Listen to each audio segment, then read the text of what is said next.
All right. Good evening, everyone that decided to tune in and check this debate out. Just to let everybody know what it's all about, and it is in the description that we're going to be doing a steelman. We may even do it. We may even switch roles throughout the debate at some point.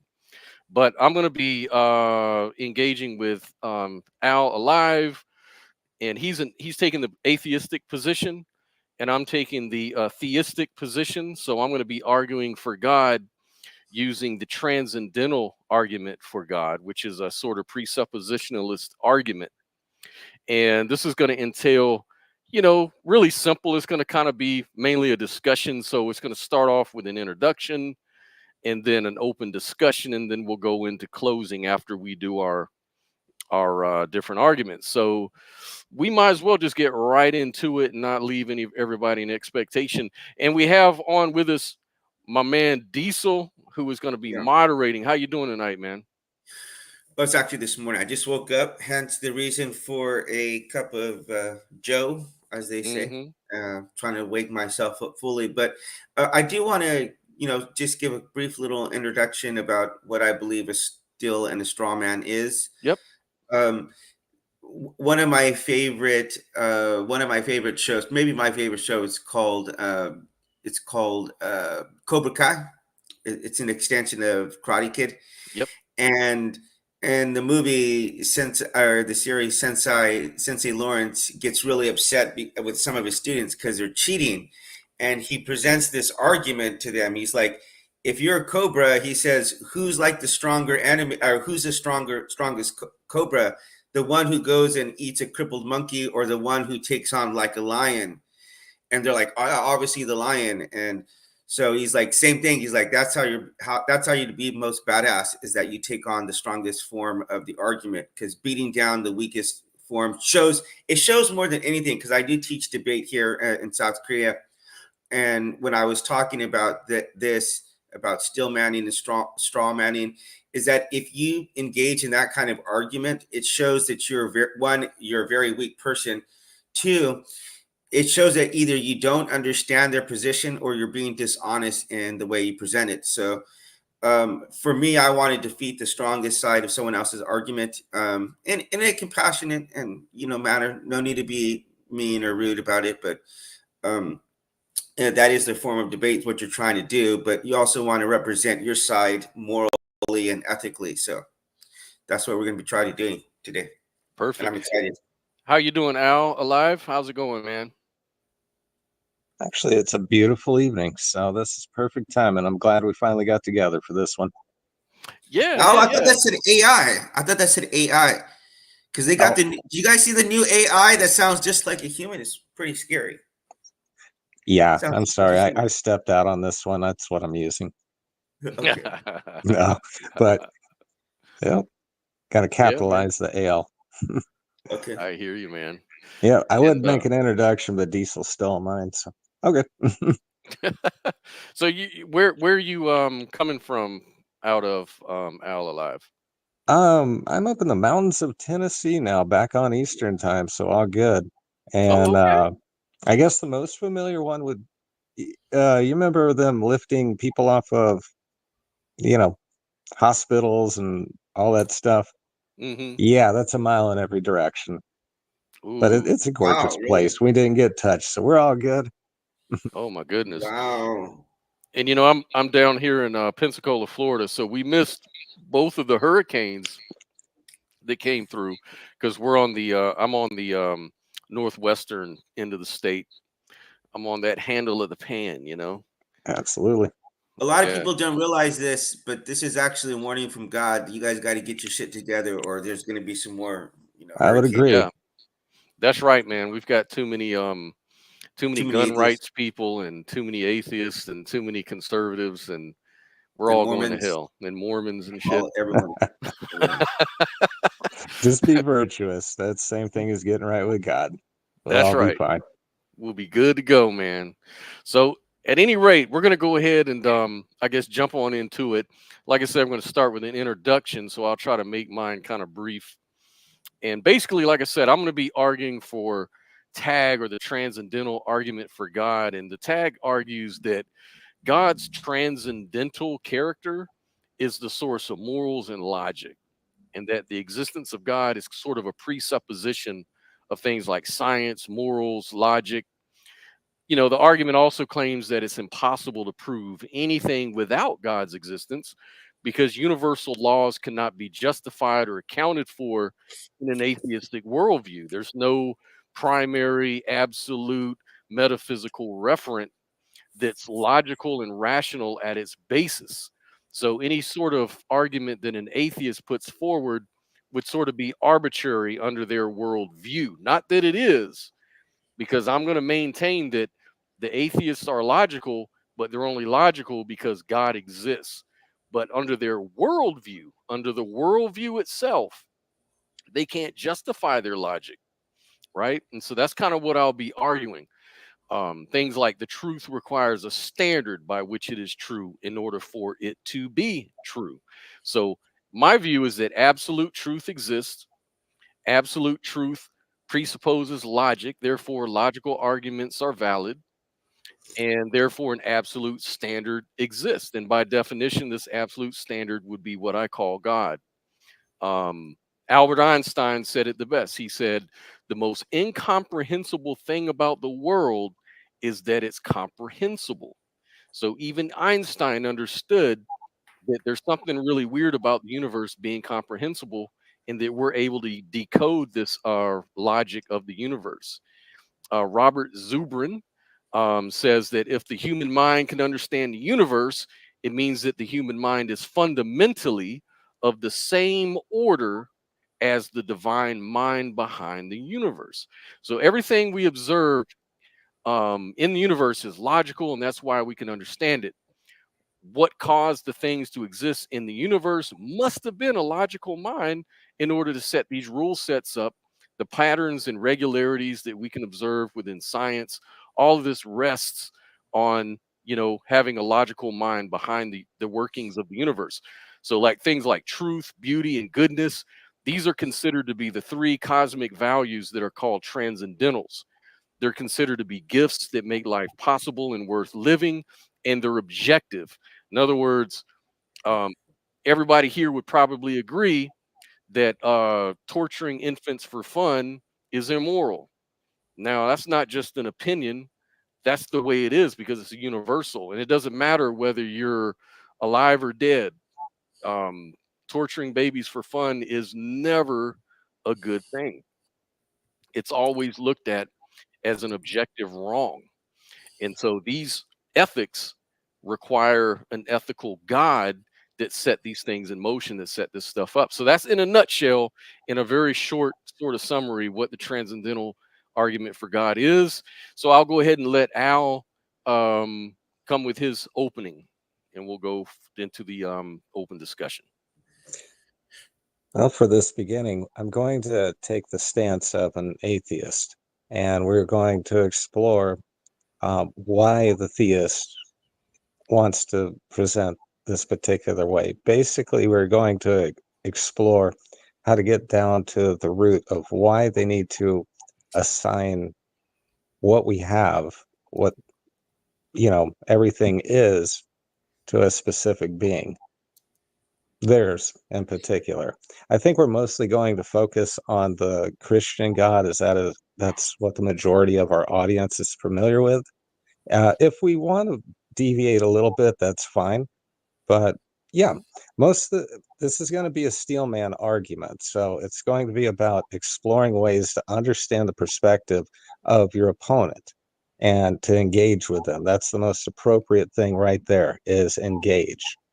So without further ado, Diesel, you want to get this show going? Let's do it. Cool.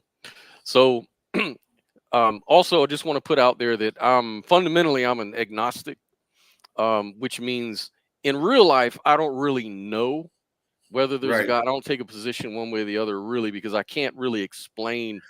I understand the problems with tag and other arguments for God, but this is a strong argument, so I want to steelman it and put it to you. But so I'm going to go ahead and just start off with a few questions to kind of kick things off. Al, can I call you Al, or what should I call you here? Al or Please Al do. Alive? Okay, Al. So, do you believe that truth is absolute or not? It is absolute. Okay. So, those are the laws of logic. Okay, perfect. And do you believe that things like morals are subjective or objective?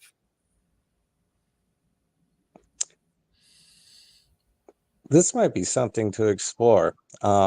Morals and ethics get conflated a lot. If we are going to speak about morals, which are internal, this is what's inside of each individual. Those are subjective. Okay. So, truth is absolute, but morals are subjective. Okay. So, this leads me to my next line of questioning. Sure. How do you know these things to be the truth? What what prime metaphysical referent do you appeal to, or is this just your opinion, or is this something that you appeal to like a standard? What is your standard for making these claims that truth is absolute and morals are subjective?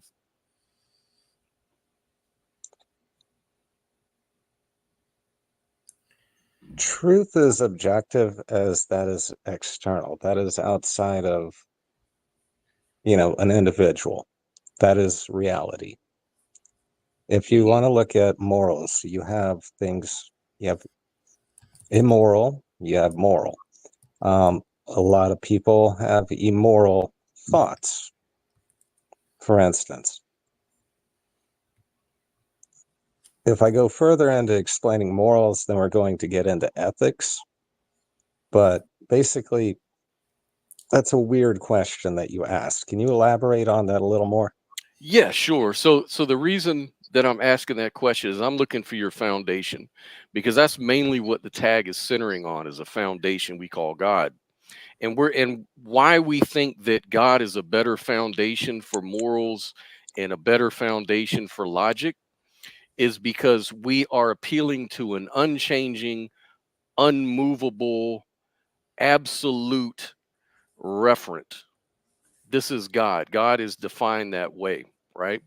Um, on the other hand, people that appeal to naturalism or atheism, they tend to think that most people do tend to think that um, the mind and all these things come from a brain, and the brain is the product of evolution, millions of years of blind evolution. Evolution is a blind process.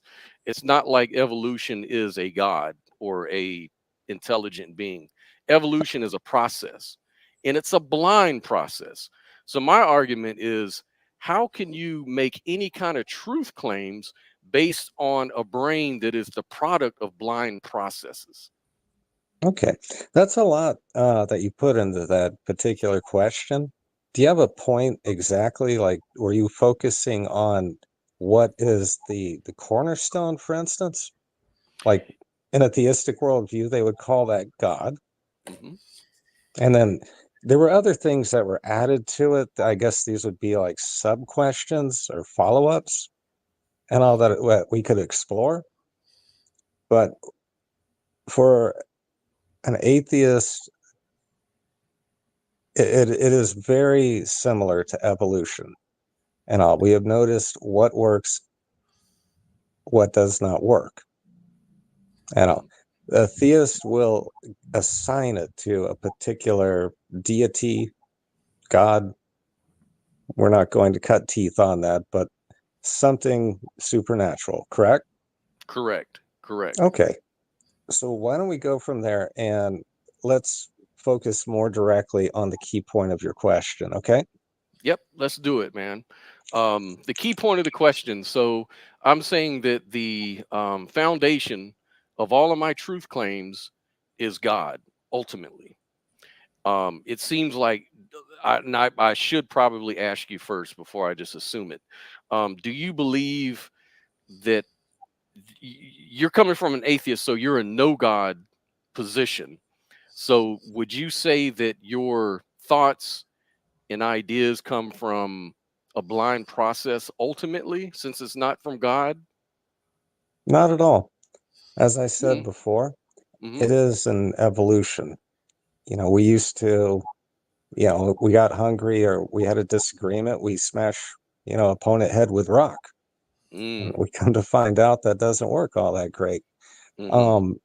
So no, it definitely has a foundation. It's But pragmatic. in a way, yes.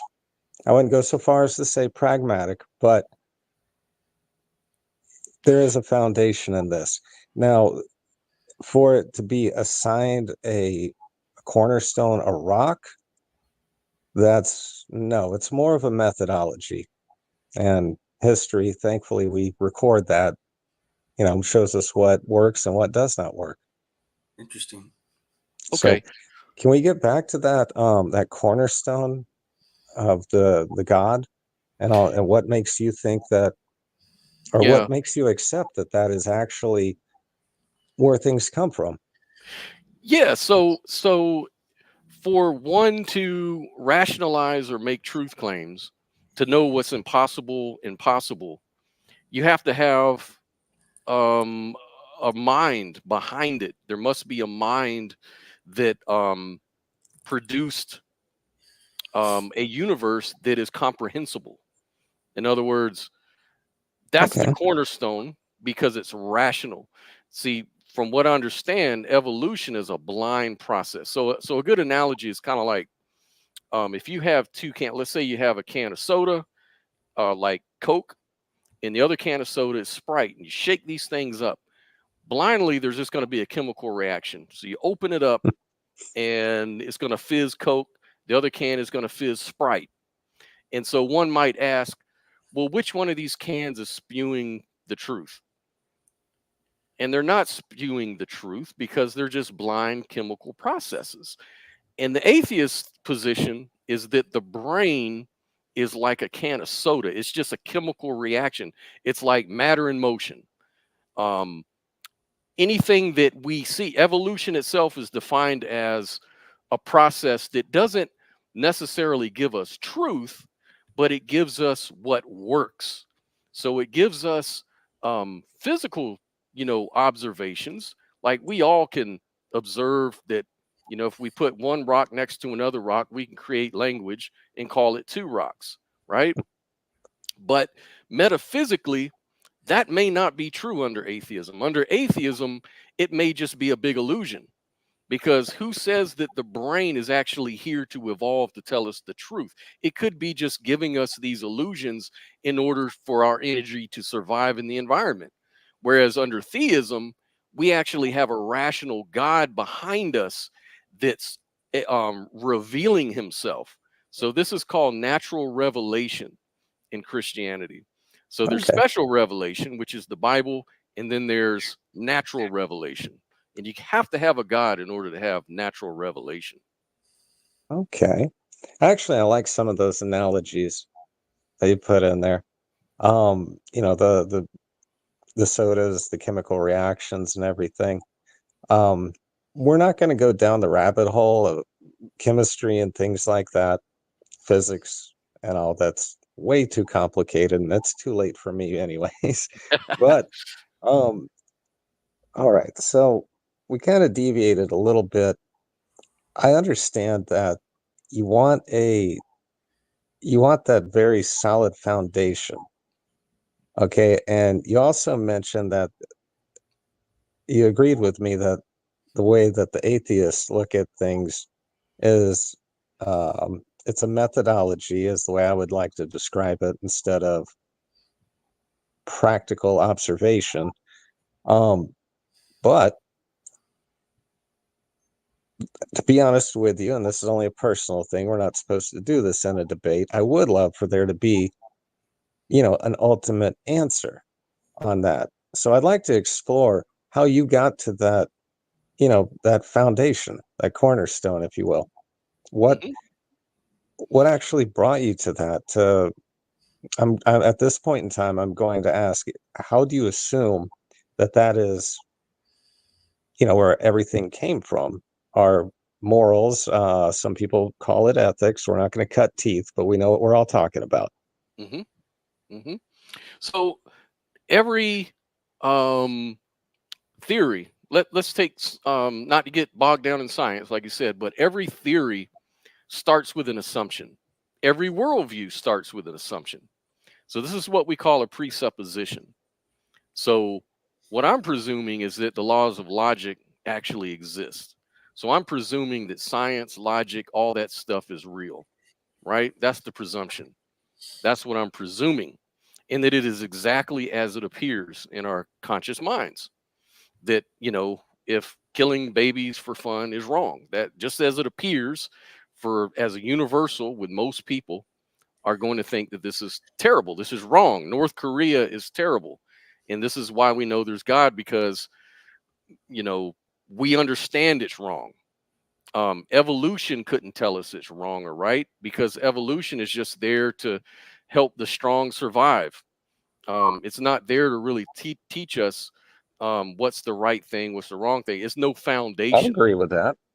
There's Yeah. no, there's no foundation. So what got me to that cornerstone was not seeing God in the clouds or anything like that. It's an argument. It's logic, because God is, by definition, he's transcendental. Kind of like, just like you believe concepts exist, you believe logic, and because you appeal to them, even in this debate you're appealing to logic, so you must value them. You even said at the beginning that you believe in absolute truths. So these things are transcendental. They're not physical things. They're not rocks. They can't be measured. There's no weight to a logic. There's no weight to absoluteness. There's no weight to morality. These Good. are conceptual. They're mental things. And so, in order for these things to exist, they must be anchored into something of the same sort of property, which for So, God, it's going to be a mental cosmic mind. We call that God. okay. I don't mean to interrupt, but Go right ahead. we need a little clarification on logic. See, Hmm. logic is a trail. Think of a breadcrumb trail, for instance. Hmm. Okay, it's just we follow the breadcrumbs, and there might be a little confusion between, you know, your word logic. You say I believe. I don't have beliefs, but again, it's a little language barrier. We can get over that. Let's really focus on the logic. Hmm. Okay, I I really want to focus on that because we're trying to follow the logic dots, and also we can get to that conclusion that yes, there is a God. I mean, this is actually what happened. Hmm. So logic, the way that I'm using it is I'm using logic as a law, like a objective presupposition. So there's three of these. So the three laws upon which all logic is based are the law of identity, law of non-contradiction, and the law of excluded middle. So A equals A and not A, Certainly, simultaneously and in the same sense. You understand that one? certainly. So yeah, so these are the laws of logic. And the fact that, like, you've heard of, I think therefore I am, and things of that nature. um I can't exist and not exist at the same time and in the same sense. It's just, these things are opposed to each other. These are Of true course. dichotomies, right? So this is logic. This is the basis of logic, are these three laws. And in order for these laws to really be that objective, for them to be objective and transcendental, requires by definition an objective standard by which they're based. And so, by this logical argument, I can see God or sense God through what we call the natural revelation. The nature of a reality is to be logical, coherent. There's patterns in nature. There's Oh, patterns and regularities in okay. nature, right? I've got you now. All right. Okay. I know what to ask now. Gotcha. All right. So we seem to have a little disconnect on reason. Okay, because logic is a trail that we follow, basically. Um, You could make presuppositions on what comes next. That is true, but we want to avoid the God of the gaps fallacy. Even though they call it God of the gaps, it can be applied to so many other things. Oh, politics especially. Hmm. But all right. So I think my question would be in that case, why do you reason you've gotten to a certain point in the logic dots? How do you reason that there is a God? There is a cornerstone. You've come to the end of the logic dots. What caused you to reason this? That is the presupposition. The reason So that, yeah, this that it's a presupposition. It's one that I chose because it's the only alternative that gives you reason and rationale to make any sort of statement. okay, If no God was my foundation, that would be no mind, no transcendental mind. The only mind that exists would be mine and other people, right? good And deal. so people are subjects. So they're subjective, and they see appearances in nature. They see appearances of regularities and everything like that. Under atheism or naturalism, these regularities are can only be said to be appearances. They can't be said to be truths because by definition the brain evolved not to know truth but to know how to survive. So while evolution can explain a lot of things, at the end of the day we have to say we understand reason, rationale, and how to distinguish this between that because God is the standard of those things of reason and rationale. So, like I said, it's an argument, it's a presupposition, but it's a presupposition that makes more sense than a So, no okay, God presupposition. so we're using abductive reasoning.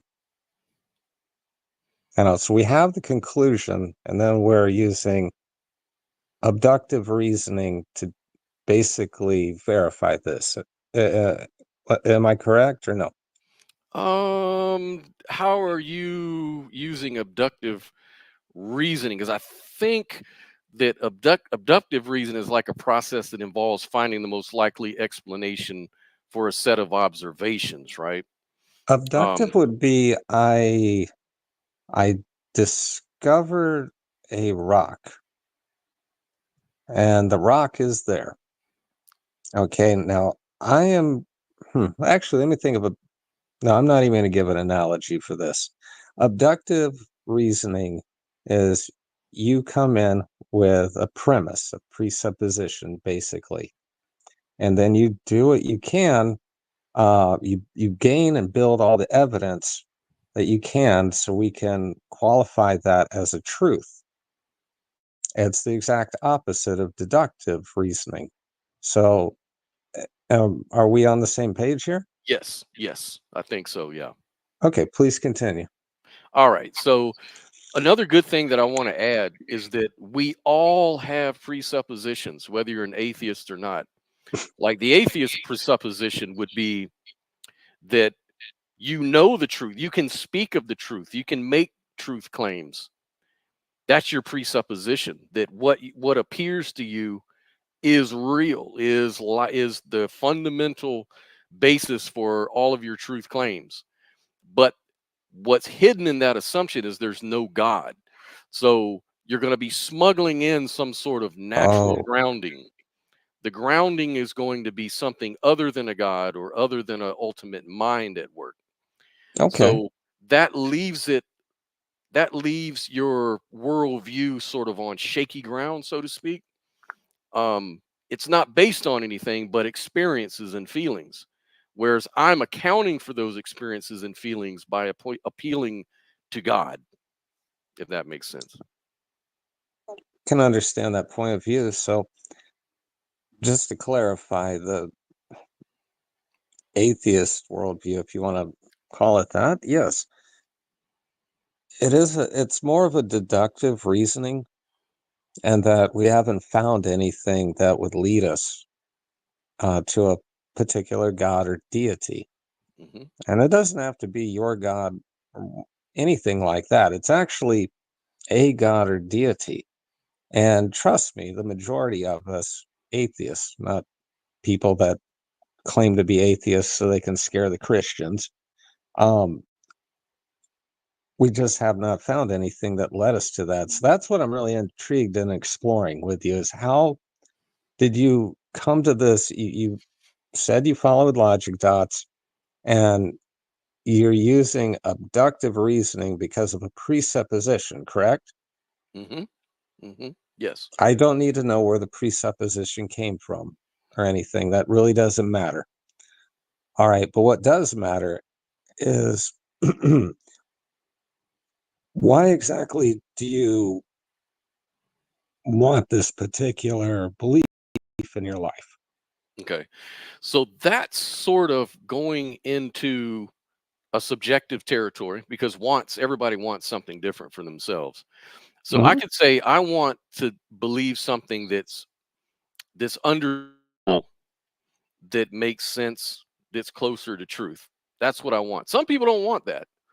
Um don't really want it, but then they want to say that it's the truth. Like a lot of atheists out here, especially in my state, they're going through schools and there's a big thing. Um will say, there are more than, there's all kind of political. I don't want to get into the gender thing or the whatever, but it's almost like we're moving into this. Atheism leads to this postmodernist sort of philosophy where anything you feel can be true. It's your truth. Like there's no standard, there's no grounding. Whereas with theism, there's grounding. Now, it doesn't matter what religion it is, because I'm not going to argue for Islam or Christianity or Hinduism or anything like that. I don't have to. The tag is just mainly about this ultimate mind that we can call God. So a Muslim can make the same argument that a Christian can, that a Hindu can, that any sort of theist would make. So mine is generic. So what I'm getting at is that ultimately we need a mind. We need a mind. And I think you asked another question about connecting the dots. You said I've connected the dots, but what makes me want to think that it's actually requires a God or a mind, you might say? Let me try to do you justice on that. So under materialism, atheism, physicalism, naturalism, the brain doesn't really see the world as it really is, right? That's sort of a understanding of atheism and things. The brain is just the product of blind evolution, and so all your sense data is translated in your brain, and you kind of have no free will, and you kind of like you're just matter in motion. Well, that worldview is empty. There's no secure grounding in that particular worldview. It's just saying what that I want to believe, that the reason things are the way they are is because of nature, and they don't think any more about it. Whereas if you're someone like me that wants to be closer to truth, you're going to want an answer that's going to be more compelling, that's going to make more sense, that are going to make these Okay, dots make sense. So that's where the want comes from. you have some really long answers. I'm All sorry. right, but that's okay. That's okay. Um, let's explore, because, like I said, there it is kind of, it's not the best way to approach things, with a presupposition and all. It's almost like prejudiced. I don't know, you that it can lead to prejudice. And a lot of Mm, times that's where the last part of your argument and all, how do we, how can our worldview lead to nihilism, things like that. Atheists don't, you suppose, because people that claim to be atheists that actually aren't atheists, they're state worshipers. That's a very good way, like I said before. They try to scare, Christians because, oh, the boogeyman atheist, he's Hitler. All right. So now that that's out of the way, what experience have you had with atheists, actual atheists, that make you think that our worldview is hollow? Because most of the atheists that I have these discussions with, when I ask them, "What is your grounding to know what is possible and impossible?" and they'll say that their experiences, Hmm. and they'll say that their experiences, Okay. and I'll say, "That's cool. So where does your experience come from?" And they'll say, "Well, it goes to the brain. It goes ultimately to blind chance." And Weird. I couldn't trust anybody who bases their opinions or what's possible impossible on Okay. Thank you. blind chance. Thank you. Thank you. I would not agree with them either. I would be appalled. I think we have Mm. something in common, because your God uh, is basically virtuous, correct? um I think, What your for the God sake of the teaches, not argument, what some followers that might be led astray do, but the so, book itself. It teaches virtue. right, right. Okay. So that's biblical God, yeah. Yes. Well, real atheists actually go with virtue. What is virtuous? And that would be our foundation. Now, we have, through the years, and thankfully somebody, left a history lesson for us, so we don't have to figure this out on our own again, just like you do with your book of ethics. It's virtue. If you lead a virtuous life, your life will be great, and so will everyone around you. And do we have like some common ground on this? Yes. Yes. Okay. So your foundation is a God. We'll explore that a little more, how you came to that conclusion, or not. But we agree on that one thing: virtue. So Hmm. is this what the argument is about? How we come to virtue? Um Mainly tag is about the grounding of virtue. So Okay.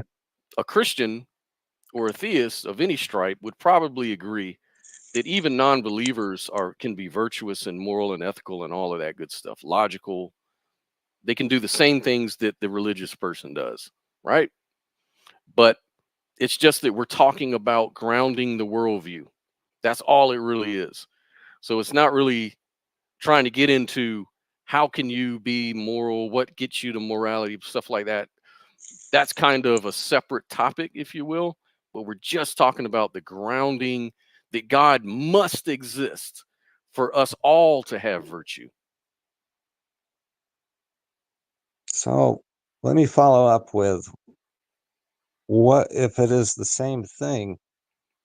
What makes yours, special? What I'm not saying this in a condescending or Hmm. facetious way, but please, why is yours in particular any better if it's the same thing? Because maybe I can be a little more clear about it. Um, Virtue is something we can all strive for, but virtue isn't necessarily something we all attain. Um, the theist um, will have more success at attaining real virtue than an atheist, and I'll tell you why. Um, the things of God are not always necessarily understood by us, so we trust God to know what is right and wrong. Now, the Bible talks about we have inside of each and every one of us a moral compass. So we all sort of understand that that you know the things are evident from the world around us, that even God exists. We all kind of know that, but in my opinion, um atheists suppress this belief because they just don't want to believe in God for some other reason, right? Okay. But Actually, mhm. I've ran into, again, people that call themselves atheists, and they absolutely 100% do. And unfortunately, Those are the vocal ones that you will run into all the time. Most atheists are like, good Christians. We don't preach on the streets. We keep it in our homes. So bar rules, if you will, for the drinkers in the audience. And all, no politics, no religion. Come in and have a good time. But all right, so I guess a good question that everybody is asking, is there any kind of methodology? Because most atheists would love for there to be a God. It would make life so much more simpler. Okay, there's no hatred involved or anything like that. It would be literally throwing off the fireman's outfit and be like, relax. So, is there any kind of methodology? There's so many denominations of Christianity, and the only one, very few, but the Latter-day Saints really stick out for manifesting virtue and reality. Okay, they have a methodology, but there's like 3,000 more. So how do most Christians or any other, how do they come to that conclusion? This is what I need to base my cornerstone on. So you're looking for a sort of like a methodology, right?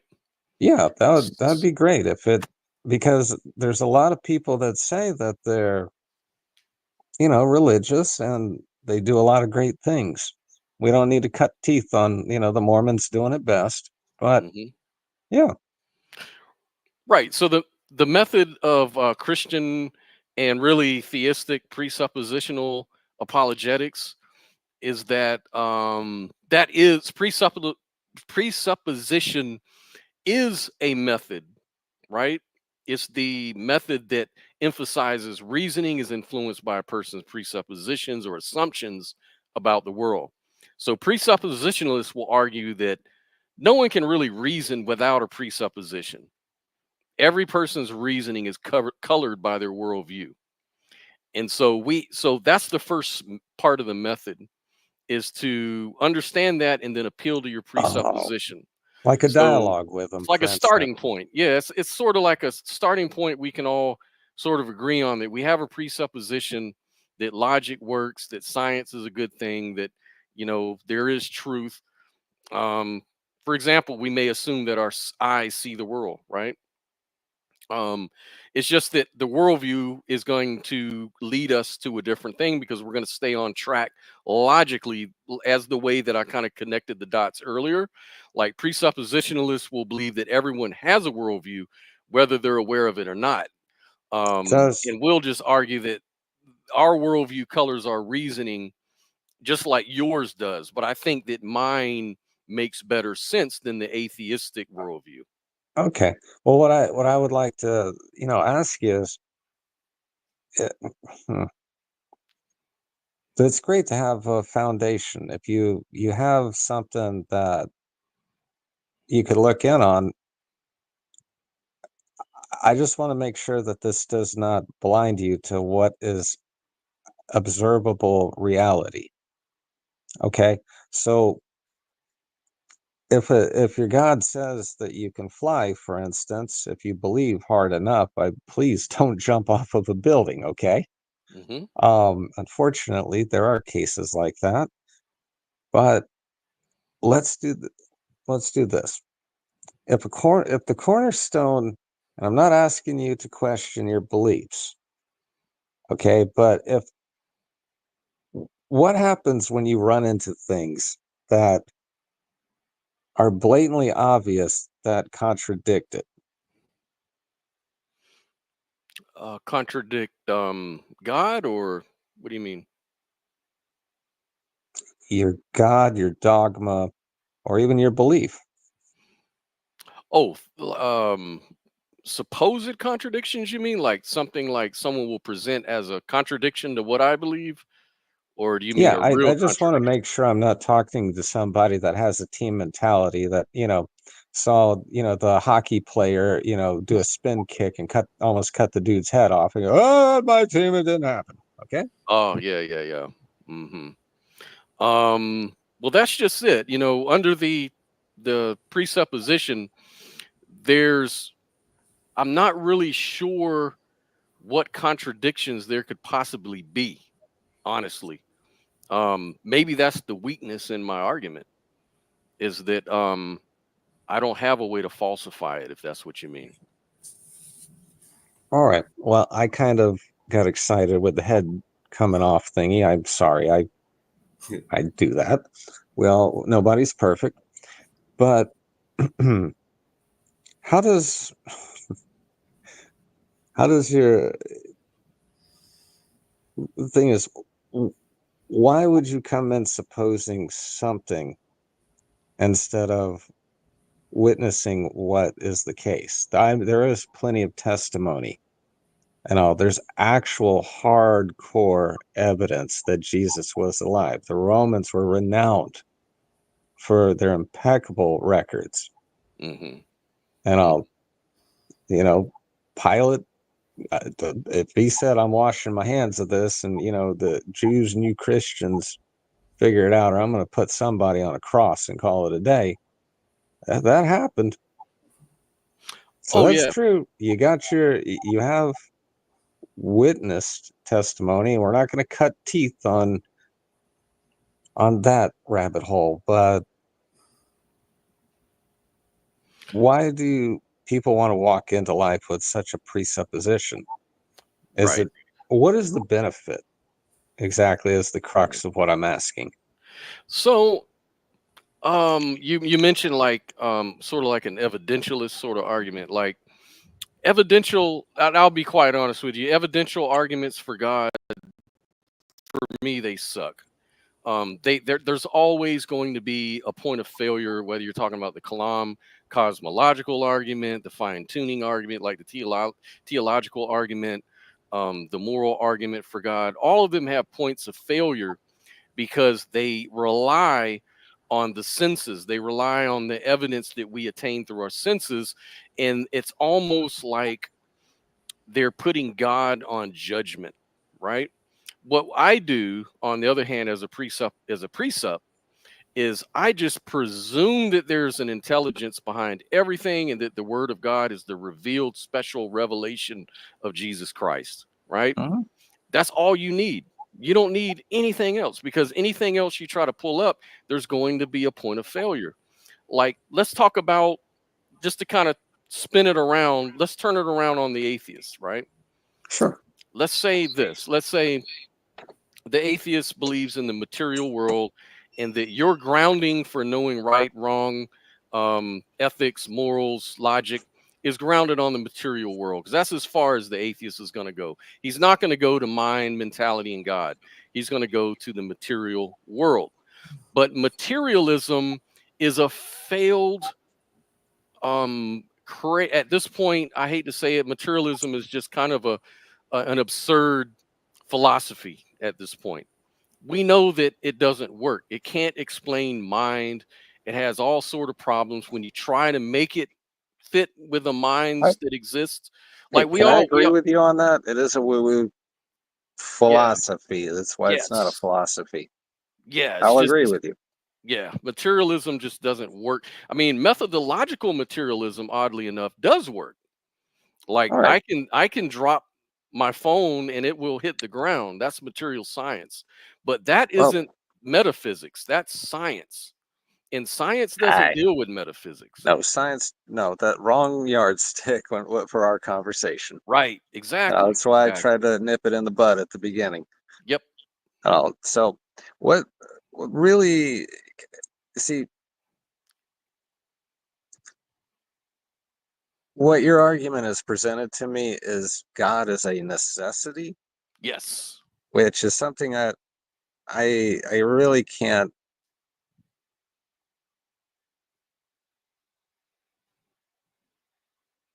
Maybe there's a disconnect on what is God.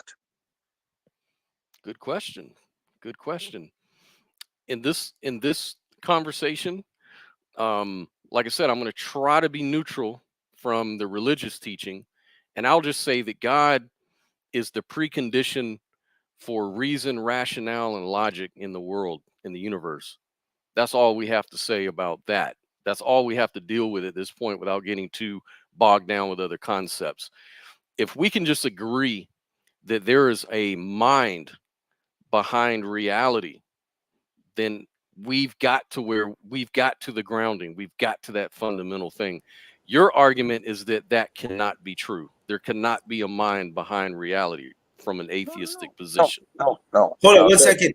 I do want to say one thing that Scott, I think you missed your calling as like a Southern Baptist man. I think you could totally pull it off. But I'm Are gonna you? step away for 1 minute, but I'll be right back. So you guys, this is very interesting. I'm kind of just observing from both sides and trying to reserve judgment. But yeah, go ahead. Hey, we need a note taker, so yeah, smoke break. Hmm. So go ahead. You said that that wasn't true. All right. So what is it? You described the nature of a god and in some vague aspects. So that's cool. But the thing is, you moved on to there must be a mind and all behind what created the cosmos, reality, everything for that matter. And as I said before, we're kind of jumping the gun on the logic dots here. We're inserting this. Now, real atheists will tell you, I don't know. That is not an agnostic stance. Eh, You know, we don't know, you don't know. There are a lot of arguments that, well, this must be so, but the thing is, what is the validity for what you can present, eh, showing that there was a first mover? I'm into Aristotelian philosophy. Your Bible is built off of this, by the way. So, what is you say there's a first mover? Aristotle never said that. They said there was a first cause. Hmm. So, are we agreeing that there's a first cause for something? Like there is an action that did something, or it was just, an entity that said, hey, I don't know. I was just, drinking the ambrosia with the angels, and I got an idea. Not to be a jerk, but yeah. Yeah, I mean, all you really have at that point, without special revelation, all you really have is your philosophy and your logic. Um, and it's just kind of, to me, it's kind of obvious that in order for me to say something is true or false, possible or impossible, you have to have a standard from which you're basing that premise on. Those statements have to be based on something. Okay. And God is the perfect fit for that thing, because if I was to say, well, it's just chaos and matter in motion and the Nah. blind processes of nature, then that's going to give me illusion. That's going to lead to illusion, delusion. Therefore, everything I say is sort of arbitrary and meaningless. We could just be like the Coke can or the Sprite can, just spewing out what we think truth is, and it's just chemicals doing their thing, making noise. But what I'm saying is that I can make those same noises, but at least my noise is grounded in the philosophical framework of theism, so that God is the precursor for intelligibility.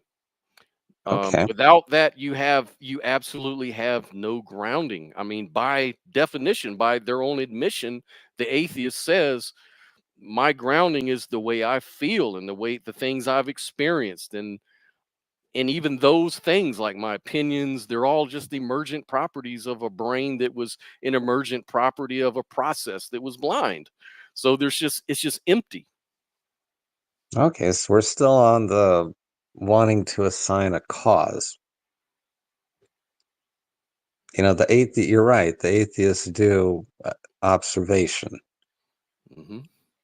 and all, and we've all been looking for, the root cause.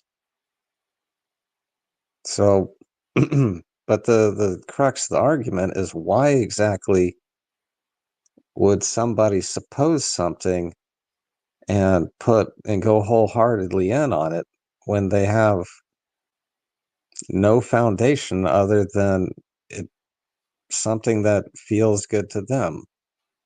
In a lot of ways, it's an easy answer. Hey, we don't have to have this discussion anymore. Close the book. God did it.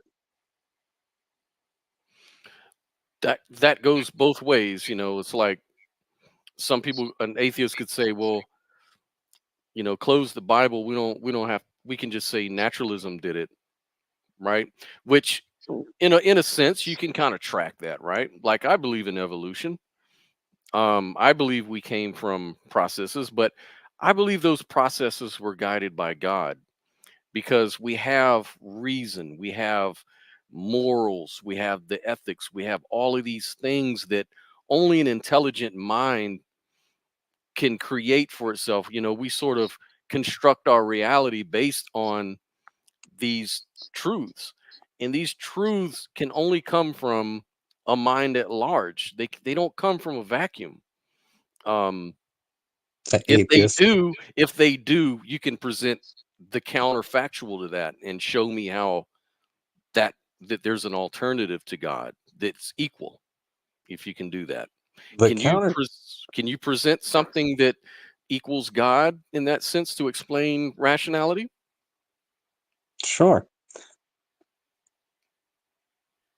I'm going to start off with free will in the Bible. In Genesis, God created everything and God stepped back.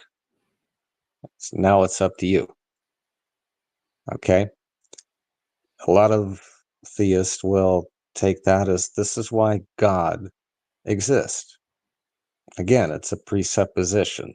Whereas in nature,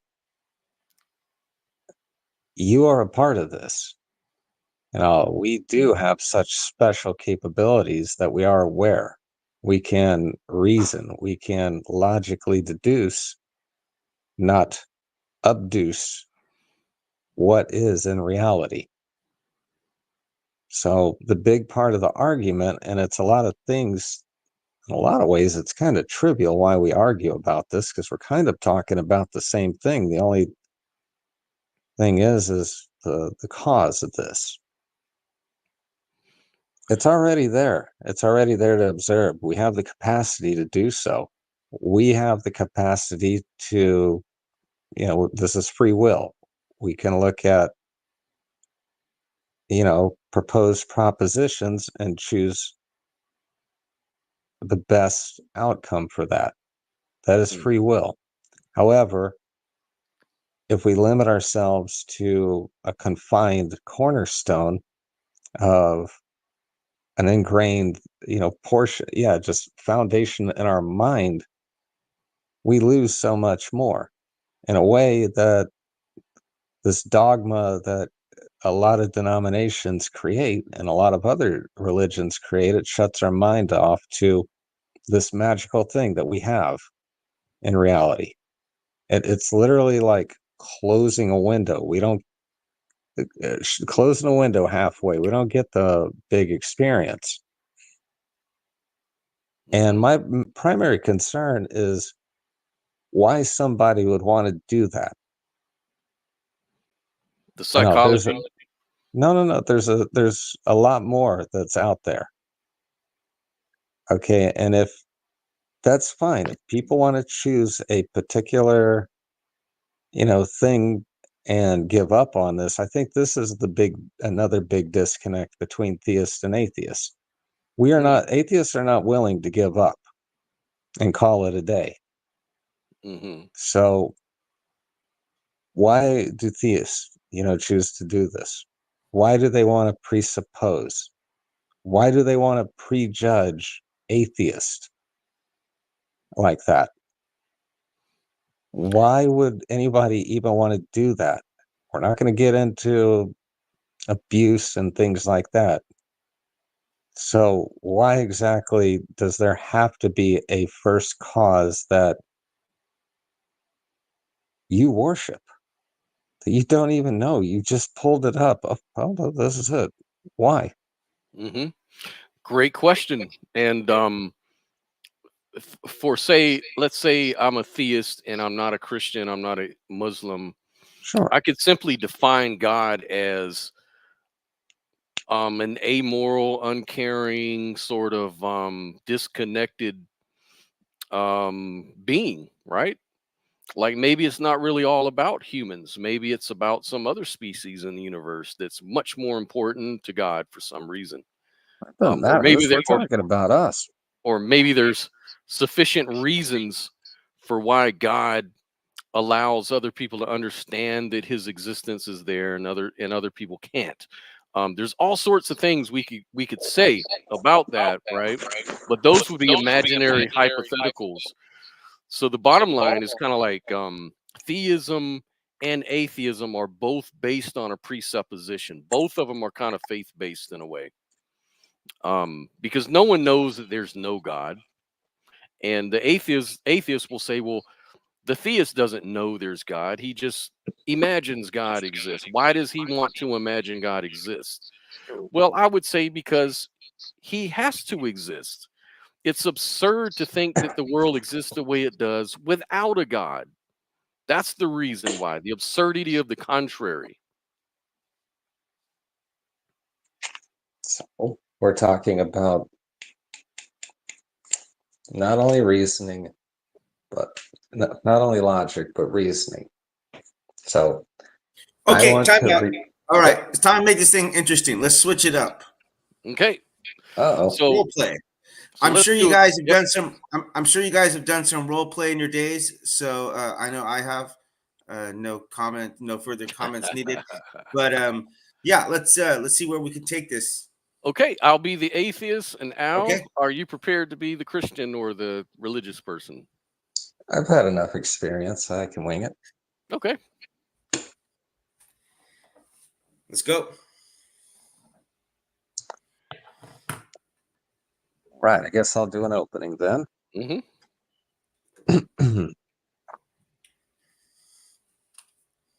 The foundation of all human existence is that there was a creator. Without a creator, there's nothing that could exist, and there's no blessings or anything, that could give us what we are. Everybody's said, dust and space and all that stuff. Well, who created the dust and space? Who created the Big Bang? Can who even wanted to bless anything in the cosmos with existence? There's the atheist will sit here and say that it's not. It's just bunch of random, whatever protons bouncing around, everything else, and oh, here we go. We poofed, farted into reality. We hip bumped, and now we're pregnant. Poof, here we are. So there is no essence to the atheist ideology. There's no kind of structure. There's nothing. Whereas in the Christian ideology or the Christian belief, this helps us form. This helps us build society. This helps bring meaning to everything. So without that, without a particular first mover, for instance, there cannot be anything other than randomness. Randomness, the monkeys on typewriters will eventually type Shakespeare. We've all heard that one. So I want to have I would like to explore the conversation and actually come to a conclusion on what is better. My belief, even though it's a belief, it could be right. And as we stand right now, this is what leads to the most common and logical explanation. There is a God. Okay. So I will come with my opening here. So The Owl Alive is presented, the questions: who created reality? There's no accounting for reality. Without a first mover, there is nothing but randomness. And even though God is a belief, it better explains these things. And the atheist view is sort of lacking because there's no answer to these things, right? So one possible answer one could give is that we simply don't know yet because we haven't the concrete sound argument for God. And soundness is a little bit different than just a valid argument like tag or something like that.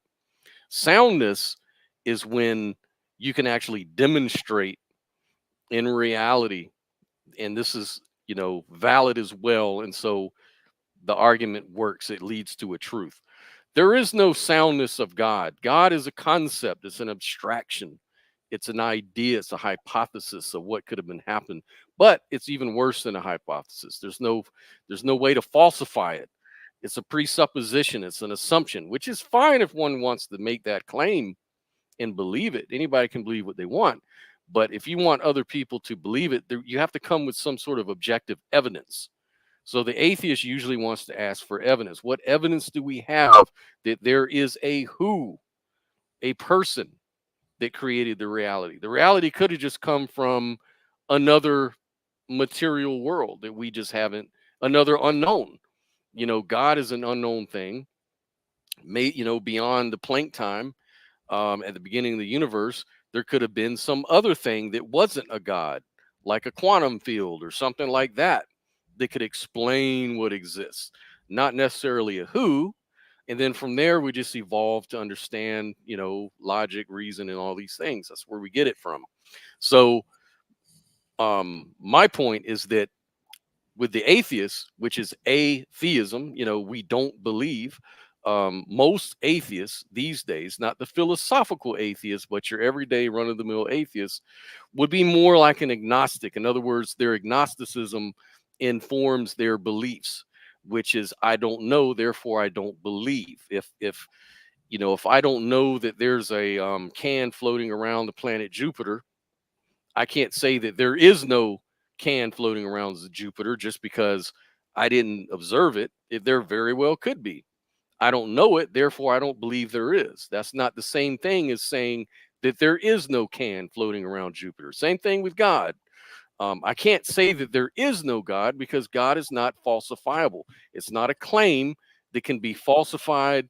It's not a claim that anyone can produce or demonstrate outside of an argument. And this is the thing: arguments, you can argue for anything, anybody can imagine anything. These are just hypotheticals. We have to figure out a methodology, a way to distinguish between reality and imagination, your imagination, right? Because hypotheses are all imaginary, but the way that a hypothesis graduates into a fact is through novel testable predictions. If I want to know whether it's true that lightning is created a certain kind of way, I can run the experiment and then verify whether it's true or not. So I can make a prediction and then verify it's true, and I can repeat it over and over, and other people can test me out. And that's how you establish facts. Can we do this with the concept of God? No, not really. We can't do that. And so, for those reasons, I'm an atheist. I don't believe in God because it's not falsifiable, it's not demonstratable, it's just imaginary. Thank you for that introduction. I just would like to ask a question. Mhm. There are worldviews, and all atheists don't hold beliefs.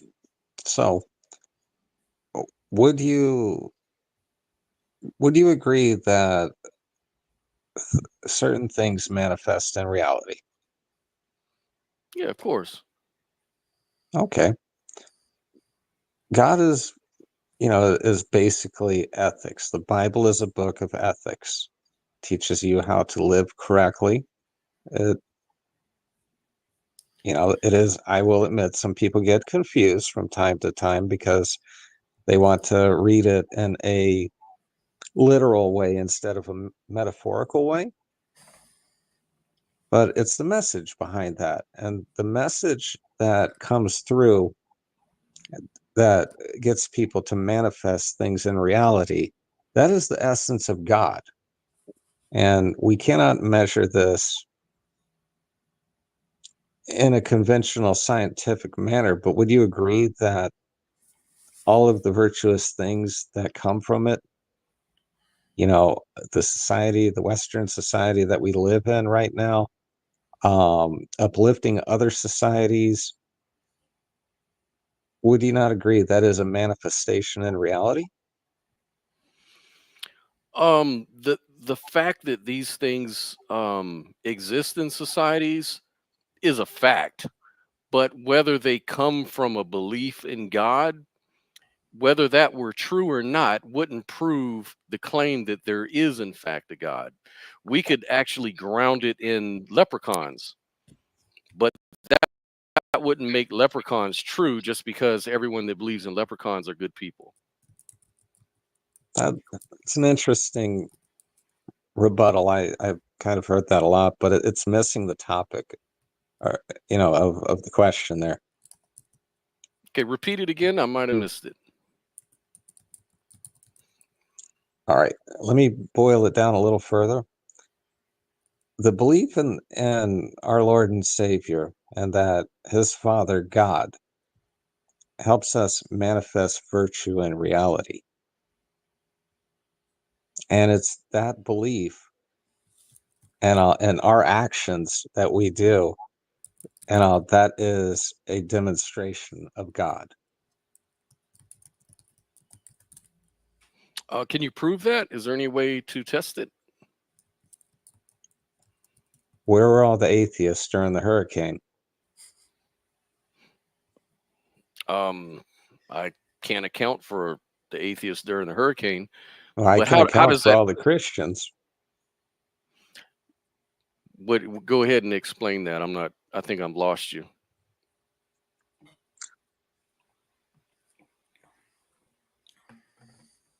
Atheists like to take things and they like to dissect it down, and instead of looking at the qualities of an apple, for instance, yeah, you can most certainly scientifically break down an apple into its atoms, and you can put it into a pill form and eat it, but you still don't get the same benefits as you would from an apple. Mm. Okay, that's the essence. That is why our belief manifests in reality as virtue. But a lot of these different belief systems or lack thereof, its end result does not result in anything positive.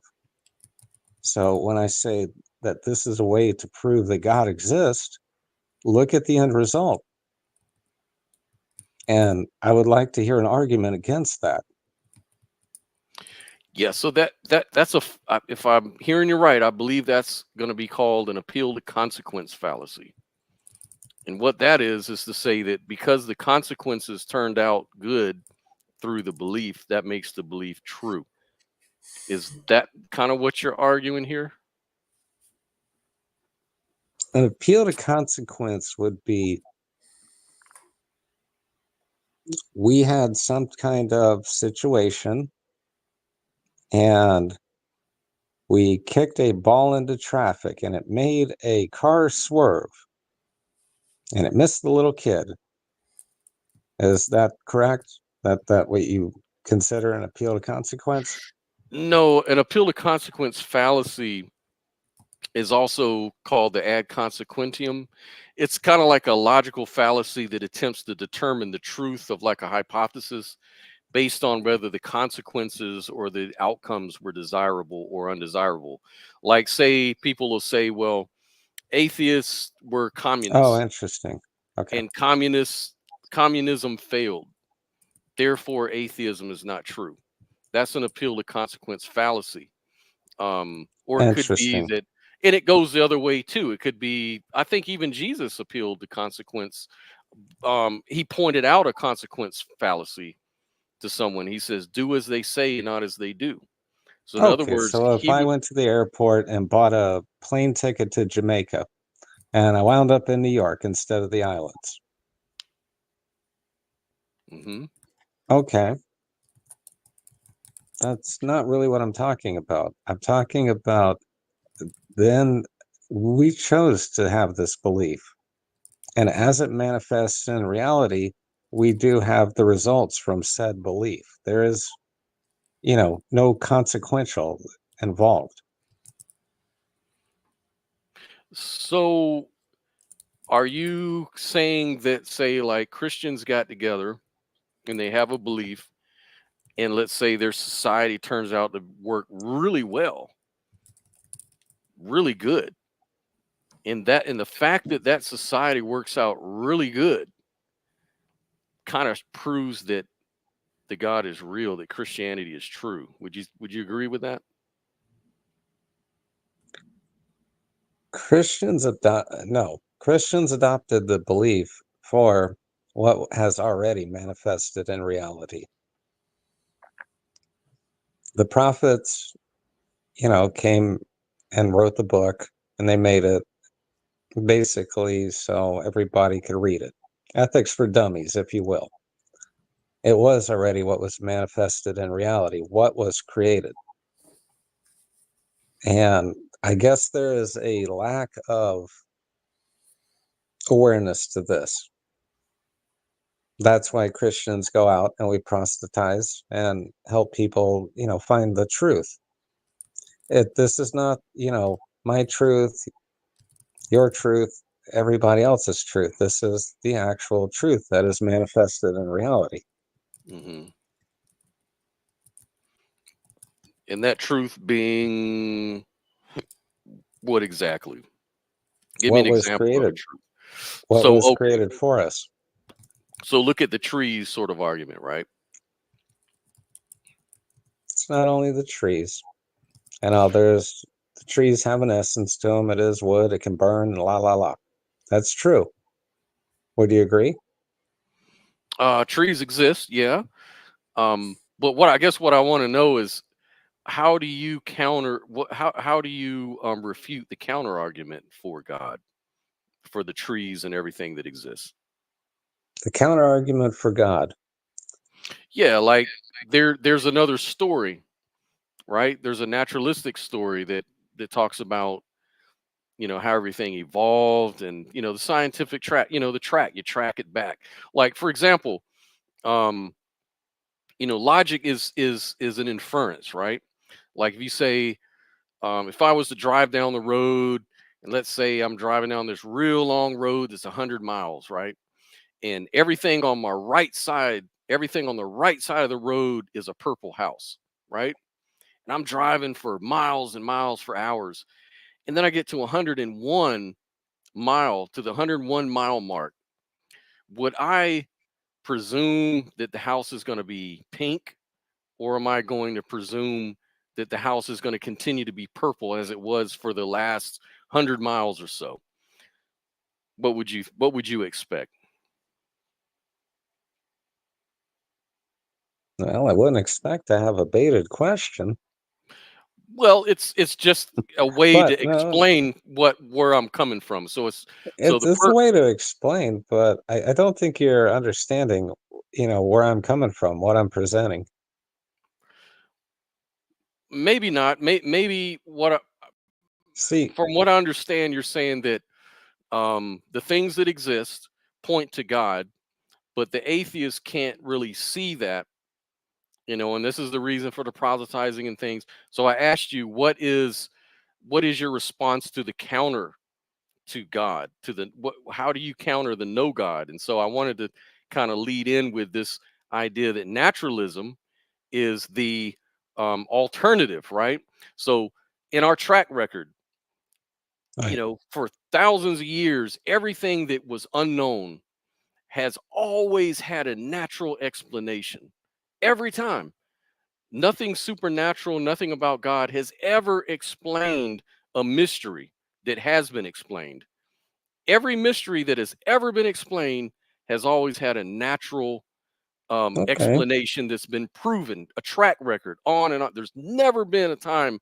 So for the atheists, they're going to expect the answer to any other question that you can pose, like who created, what caused the universe, or some other thing to come into existence.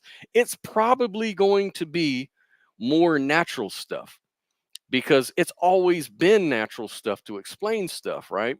So Yeah, kind of like black we goose, black goose, black goose, and then we very well could encounter a white goose, but the time to believe in white goose is when we see one.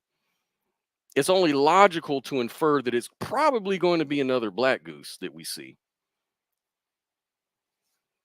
okay, so you're kind of talking about pattern recognition there. Hmm. We can go back to a point that I brought up earlier, Hmm. and it's something. Part of your response there was, nature explains everything. Um, I'm going to have to counter with you on that because it does not. There are a few things. I'm only going to name one, which is consciousness. Hmm. And we're not really, yeah, I'm just using that as an example because we're not going to go off topic all that much. Hmm. But consciousness would be one, and that is the crux of my argument. There are a lot of unexplainable things.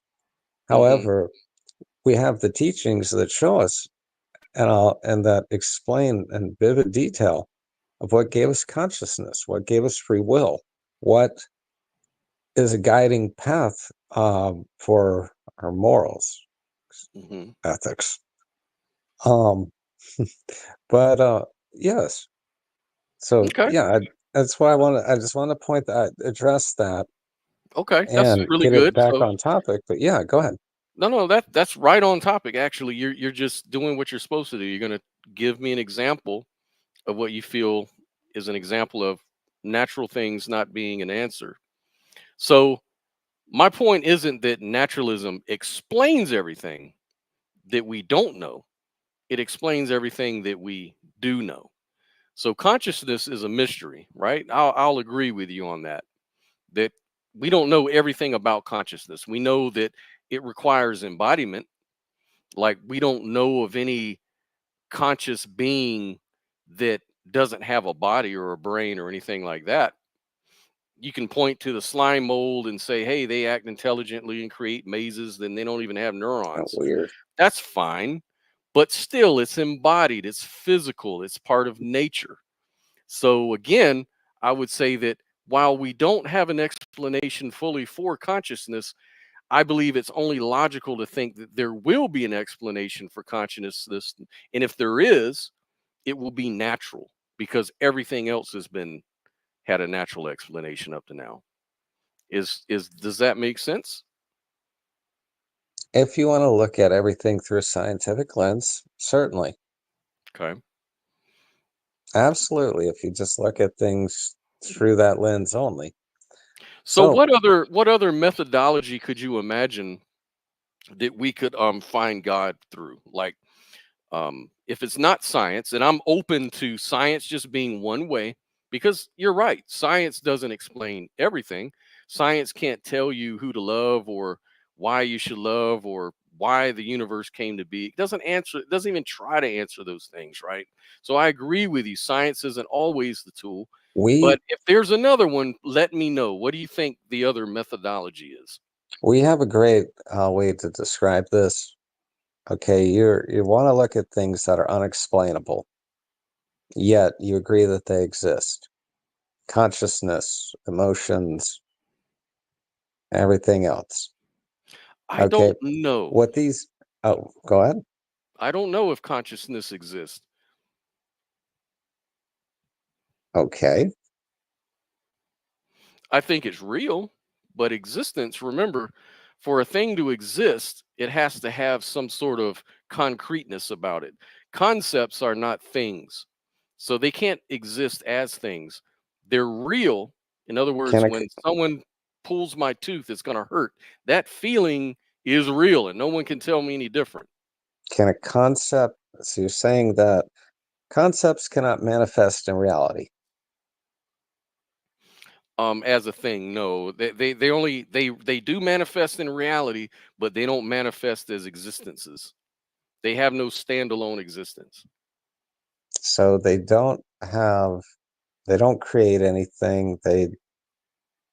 A concept in itself is just like math. Like an experience, like you could just even Okay, don't so even. now we're agreeing on something. Mhm. And that is the essence of God. Okay, okay, very good. So you're saying God is sort of like a thing that's real but doesn't exist. No, gods exist. Okay, do you think The way that consciousness you're exists? looking at things is in a very materialistic way. Correct. If the material exists and all, but the idea that made it exist, that doesn't exist. Okay. What type of phone do you own? Like a Samsung. Okay. Android, Samsung. Hmm. If the idea that never existed, if a creator did not have that idea, you would not have that phone now, would you? Correct. Okay, so that is the essence. This is why you cannot measure God through a scientific method. And it's the totally wrong yardstick. Hmm. I agree. So because God, for me, God is not able to be measured scientifically, but neither is a lot of our imaginary concepts. So I it agree. seems like God is in that same category of the imaginary. What I'm trying to find out is, how do you distinguish between real things, existent things, and imaginary things? How do you Oh, how do you distinguish between those two things? the validity then.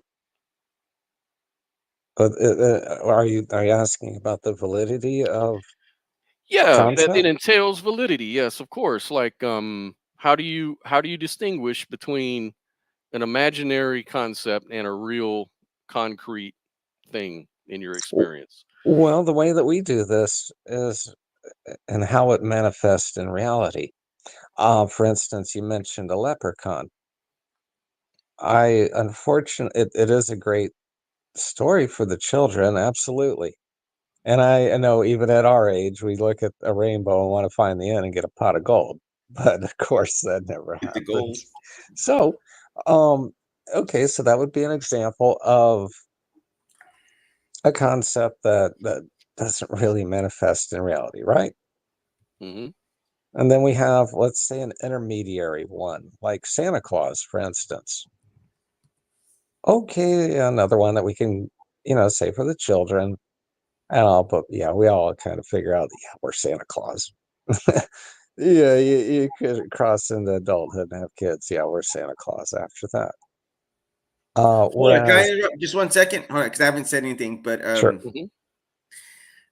because you mentioned Santa Claus right now. Last week, my daughter lost her first tooth, and Hmm. I am a Christian myself, but my parents were very hardcore fundamentalist, and they I mean, they never even hinted that Santa Claus might be real. So I remember whenever I was in, I don't know, second or third grade, and I started to hear people talking about that they found out that Santa Claus wasn't real, Hey, and I was just like, people actually believe that, but I guess I could very well see that how Christian or people might have the same kind of views about, Christianity. If you haven't been raised with that, it might just completely come off as ridiculous. But that being said, I am going to leave some money under my daughter's pillow and 100% going to raise her with the belief that Santa is real that's because right. I feel like I was completely deprived out of that. To leave out cookies and carrots for the reindeer, and I think that's just I think you only have so long in your life where you could believe in magic and stuff like that. And so, yeah, I just wanted to share that little anecdote from my life about my daughter and about tooth fairies and Santa Claus and Easter bunnies and all that good stuff. But I'm anyway, an I'm sorry. atheist, and I'll fight you. You want to argue over that when it comes to kids? Mhm. Oh, me Get back, verbally either. get back to what you were saying. All right, thanks, Diesel. Yep. So I don't mean to drive it down to only three categories. All right, but you have two examples of things, one that never manifests in reality.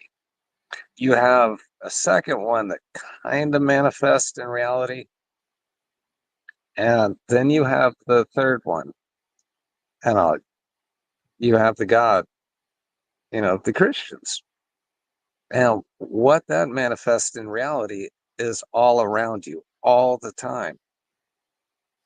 You can see, the essence of that flowing right through into that Android phone. You can see that in the people that are actually going out there and, you know, doing storm rescue and, bringing supplies and all that stuff.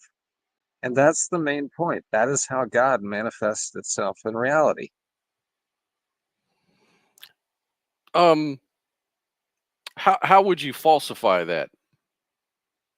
You could falsify that by looking at groups that choose not to accept that.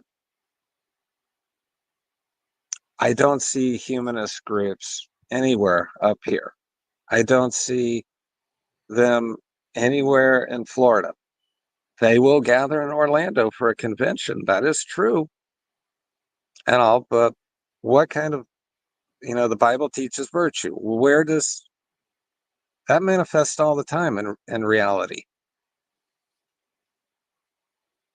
And all, Mhm. Matt So Dillahunty does nothing but make people drink, which is the opposite of virtue. What is that? Vile? could be. So I think that's the disconnect that people have when it comes. They're missing, what the actual message is, what the actual essence is when it comes to not only the Christian God but any deity. So to be clear, so your best proof for God is virtue, the fact that virtues exist The among, virtue that manifests in reality through it. yeah, through the belief, right? Like groups and stuff like that that believe in the God, right? Yes, we can say that. Go ahead. Okay. So here's the question I have. How do you define God? What is a God? A God is an entity, basically. It's something you can't measure. A lot of atheists will even agree, like when you go to a forest, you will feel spirituality, and that's the closest that they will get to it. And all because their window is halfway closed and all, but they'll still experience it. It is an experience that we've yet to measure. We can say a million reasons why, but we all do experience it. And all. And that God is what it created this. It created everything. There's no other explanation. And I'm all ears if you have a better example. Okay. Um I probably have more questions than answers because as an atheist, I'm coming at this from an agnostic atheist sort of position. So Okay. I'm not going to claim to really know ultimate answers. But it does open up a bunch of questions like, so you're saying that the feeling to some degree or another is kind of like the way we know God exists. So we know it through a feeling. Is that your Sure. methodology? It's not only a feeling, it's what you can observe in reality. Okay. Go create an apple. Okay. So seeing what exists, and so let me ask you this. Here's a question, and I suppose you're are you a Christian believer I'm a or Mormon. a Mormon? Okay. So So yes, I'm a Christian. We just have a more modern take on things to help people understand the Bible. gotcha. So there, Mormons speak a lot about the burning in the bosom, the feeling that that's the way that God sort of, manifests himself within individuals. They have that burning in their stomach. Or So I'm like familiar with that. Um, love. like love and other feelings like that are the way. So what about Hindus? Let's say a Hindu or a Muslim has these same feelings. They claim to have these same feelings that let them know that Vishnu is Hell. real. So, No, I'm joking.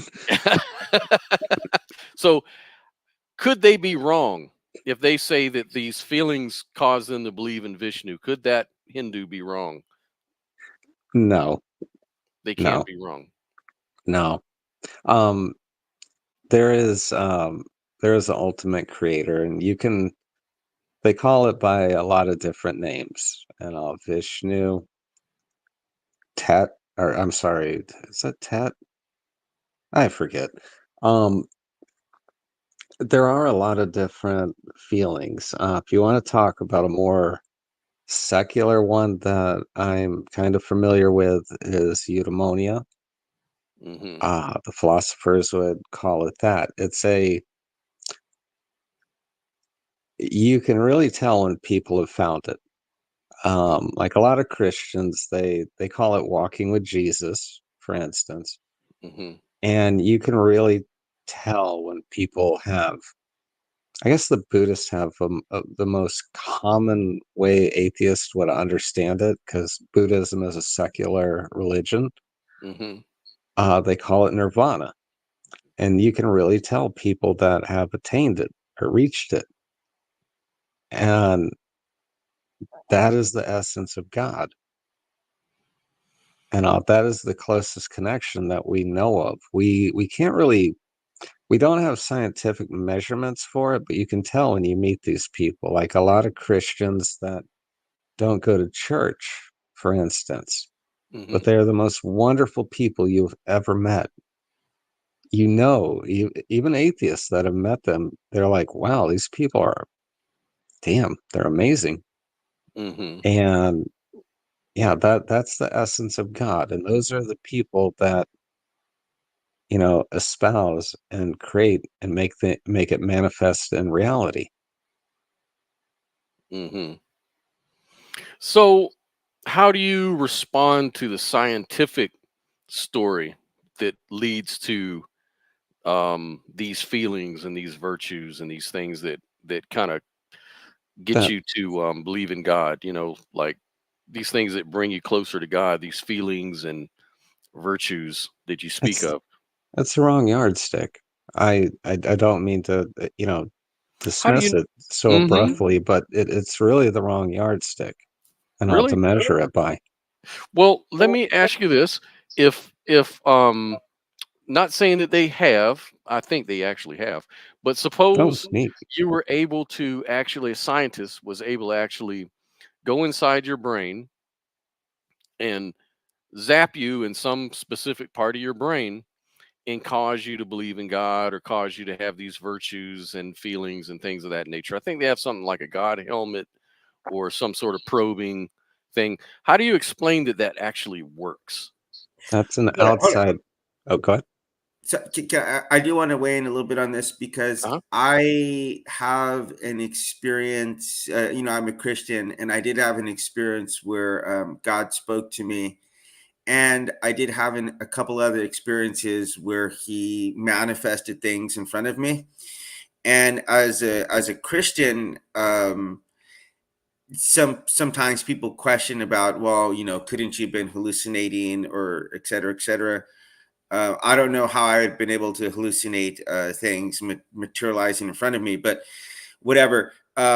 I have had to come to the understanding that this very well could have been some superior technology of an alien that it was able to transmit audible messages into me that no one else was able to hear, and additionally use some kind of teleportation beam or whatever that I like maybe they used the technology. You know, there's that famous quote that like a sufficient technology that you didn't understand would seem like magic to you. I Hmm. I can't remember who exactly who's that quote is from, but the point is that I don't really have any way of, you know, I certainly couldn't demonstrate that to anyone because people, you know, people tend to think that I'm a bit insane that I had those experiences. But I'd go to the cross, I'd go to a firing squad on that belief that I had those experiences. But again, it could very well have been That something else. I just cannot. I don't have the explanation to, you know. that's another thing. It you ca- you could chalk it up to different things. Like I said, the eudaimonia, the nirvana, the walking with Jesus. It, and all of us will go to our grave. Every one of us will go Mm. to our grave, myself included.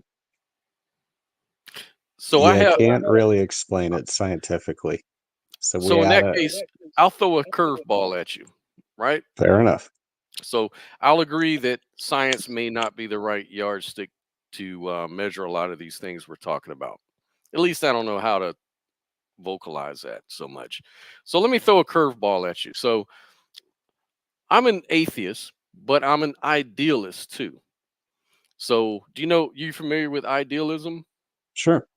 Okay. So under idealism, naturalistic idealism, or what they call analytical idealism, it's just a natural part of the world that the reality is very mental. It may not be mental in the same sense that we are, like it's not a human being with thoughts, dreams, and aspirations, right? But the universe or the cosmos is a mental thing, right? It's a field of subjectivity, right? That's the Oh, assumption here. okay. Now, let's break it down. How does this explain anything, right? So, all of the things you're talking about, virtue, the feelings, all of these things manifest because they're grounded in something, in some sort of mentation, right? Reality is mentation. So, we are like, if you're kind of familiar with fields, the way fields work, because this is the analogy, like a field of conscious subjectivity, a quantum field, for example, there's excitations in the field, and that's what gives rise to like different properties, like a quark or a muon or something like that. They're just excitations in the field. They're not really things. They're just sort of relative things that sort of evolve out of this field. Well, it's the same thing with consciousness. That underneath everything, there's this mind. It doesn't have dreams, aspirations, no volition, not necessarily. It's not necessary for this to work. But out of that field comes other minds, other beings. So we're kind of like in a dream. So we're in this mechanical dream, and there's mechanics to the Oh, dream called materialism.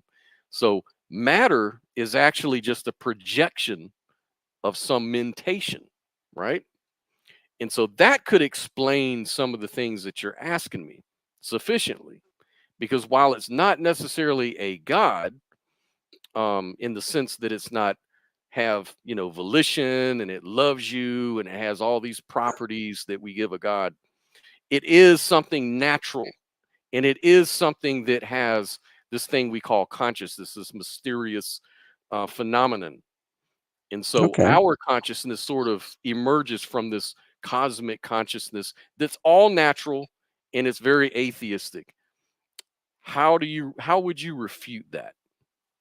Do you want me to take off the mask and refute that Uncle Al, or in the same? It's the same answer. I can do this as a Uh theist as well.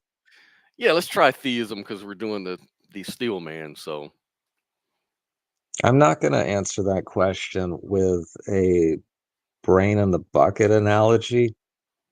I'm not going to answer that as like AI. like we are a manifestation of AI, Mm-hmm. because there's a very simple thing. Why do we have free will? Brain in the bucket does not grant us that. Neither does artificial intelligence. Mm-hmm. I had one particular person we might bring in here shortly, and you know who that is, Scott. Mm-hmm. But asking me the question, will AI ever become sentient? And that's no, because it does not have the essence of us. It does Mm-hmm. not have what was granted to us. And Mm-hmm. I will hark back to Genesis. You have free will. I have provided you everything as it is written there. Now it's up to you to do with it as you see fit. And that's what we do. This is why that brain in the bucket, the AI, doesn't work. We are not spawns off of, an algorithm, basically. Okay. If you want to call it a manifestation or a delusion of a higher mind, you could go so far to say that we are a spinoff or a creation of a higher mind, but that does not explain our free will. What is free will? Define that for me, how you're using that term.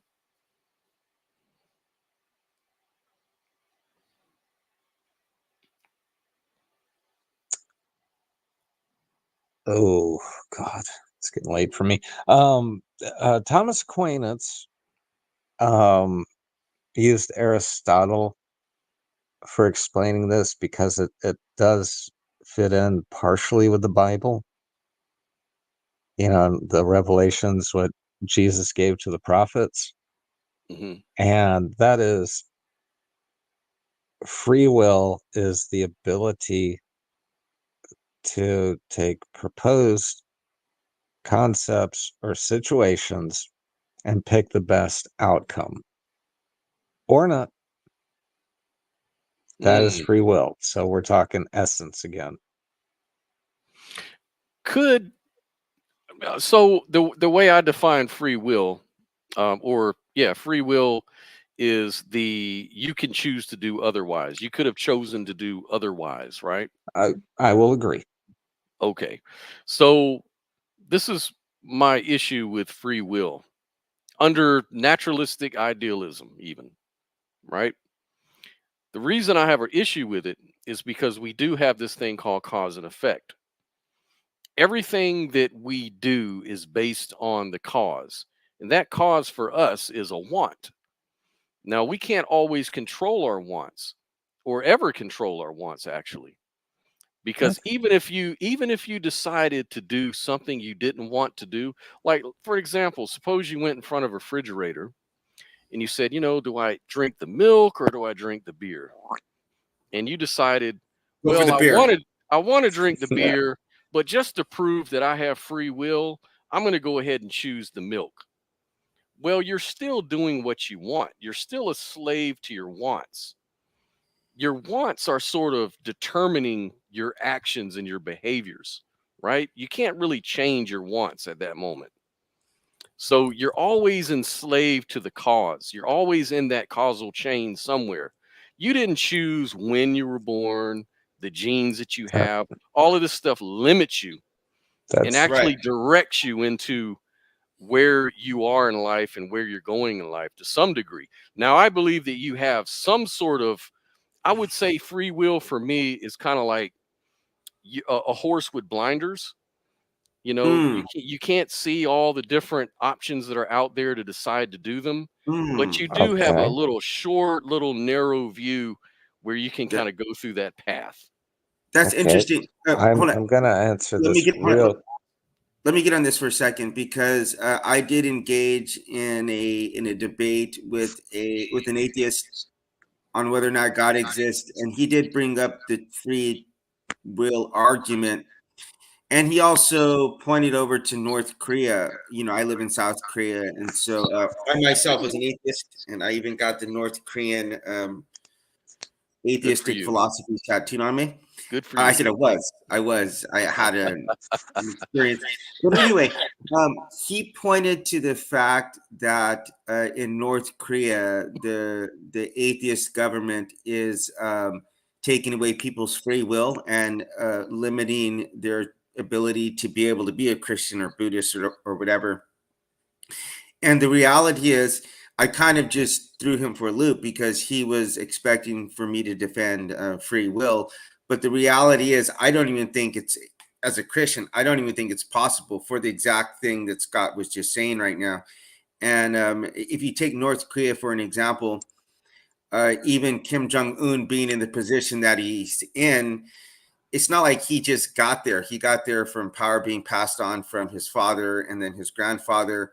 And his father was only in power because of Japan, basically imperializing South Korea, and then World War taking place. And there are lots of other things. It's like he's at the end of a very long succession of dominoes.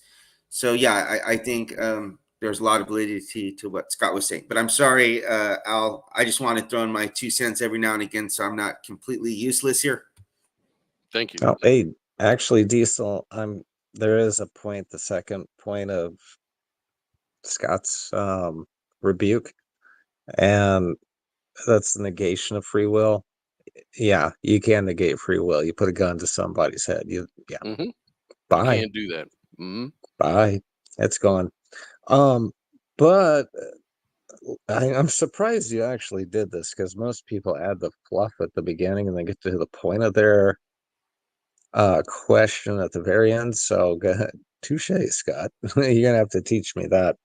All right. So the point of your question, Al, was basically an ideal standard. All right. So why would you want an ideal standard for that to describe, what was blessed upon us? And you mean idealism? You want to call it that? Sure. So you want to know how idealism could actually I don't explain really those want to things? get into the definition of ideal standards. It's the basic definition is the ideal standard. Yeah. So what I mean though by idealism a little different. It's not necessarily a standard. It's a description of reality as we know it. So think about it. The only thing you really know is your experience. You don't really know anything outside of what you experience ever. You're never outside of your skull. You know what I mean? You're never out there. Like if you look at it, like you mentioned the red apple, right? Well, you're experiencing that red apple inside your mind. You're not actually outside of your mind observing the apple from a real perspective. You're only able to see it from a mental perspective. Yours, a subjective, experience. Everybody does. That's how we experience reality in our mind. Um, so this idea that um, we know reality, we know God must account for these things or whatever the case may be, or can manifest in reality. These virtues. This points to God. Not necessarily. That's your inference. That's the limitations of your mind. But the one thing that we do know absolutely is that we exist. We have, and we only know this through consciousness. So consciousness is primary. It's the only thing we know. Everything outside of that, whether it's materialism, naturalism, physicalism, whatever you want to call it, that is an abstraction. Just like the idea of God is an abstraction. Anything that exists outside of your mind is what you abstract and project, right? That's an expression of an abstraction. All you really know, though, is a conscious experience. You could be a brain in the vat, whatever the case may be. Doesn't get you anywhere, but it does at least highlight one thing, that all you really know is consciousness. So instead of introducing some alien concept like materialism or naturalism or something like that, as an atheist, I can simply appeal to my own consciousness. Now, that's not solipsism, because solipsism is that my own mind is the only thing that exists. And that's sort of Yeah. absurd, because I don't act in accord with solipsism. Otherwise, why No, would we be having this conversation? I'd be talking to myself. you So can't. If you can, everything but it's is your just subjective reality, you are completely blind to actual reality. right. But And if everything has to have a ideal standard, that is a subjective belief. There is nothing that has ever turned out to be ideal, not even the concept of God. This is why, uh, the Christian God of the Bible is the ultimate authority on this. The Christian God of the Bible, again, in Exodus, created everything and said, "You do with it as you will." It never said, "This is the perfection. This is heaven." That came along later. And but you're will it be appealing fulfilling that scripture? But but you're appealing to something outside of yourself, right? it's not an appeal, it's an observation. Which happens, all observation happens where? An observation will happen in your head, but you can have objective clarification on this, How? as demonstrated in reality. Like I said, we know But that there. Wait, what? the demonstration, where does that happen? It's like the atheists like to use the scientific method, But repeatable and even observable. right, and all observations happen in your head, like you said, right? So what's your point on that? Right. Is it So it's not your it's not, here's the big quote here. Your interpretation. That has to be taken out of, the conscious mind as reality. Your is not any kind, well, basically it doesn't mean anything if rather than you. no, that's solipsism. So this is what I'm getting at. All these observations can be objective, and they can be, I'm saying they can be outside of your mind, but even your mind exists within a field of subjective experience called, that we call, like, for shorthand, consciousness. So Are material we world are almost like symbols. They're just symbols. So like, even when you look at a brain, that's a symbol. It's a mental abstraction that so you're hmm I'm gonna pause it right there. Are we going to have an heuristic, conversation on this where we're not going to get to the point and get confused in the weeds and thrown off? Or can we get back to actually, what is God? How can right. we show this? Well, the point is that I'm bringing up an alternative view, and I'm wanting you to go ahead and point out how this isn't coherent, right? As I Because said like, before, God there is is a your belief, but what I'm proposing is a counter to the God belief, under an atheistic, idealistic sort of argument. And what I'm asking you is to show me an internal contradiction that can take that off the table. what is the meaning of Spider-Man? That's subject to people who read the magazine. Not really. Um, okay. Do any of us believe that Spider-Man exists? Most people think he's a fictional character. Okay. So, but there is meaning behind Spider-Man, hmm which is, Hero, superhero. yeah, he's a good guy.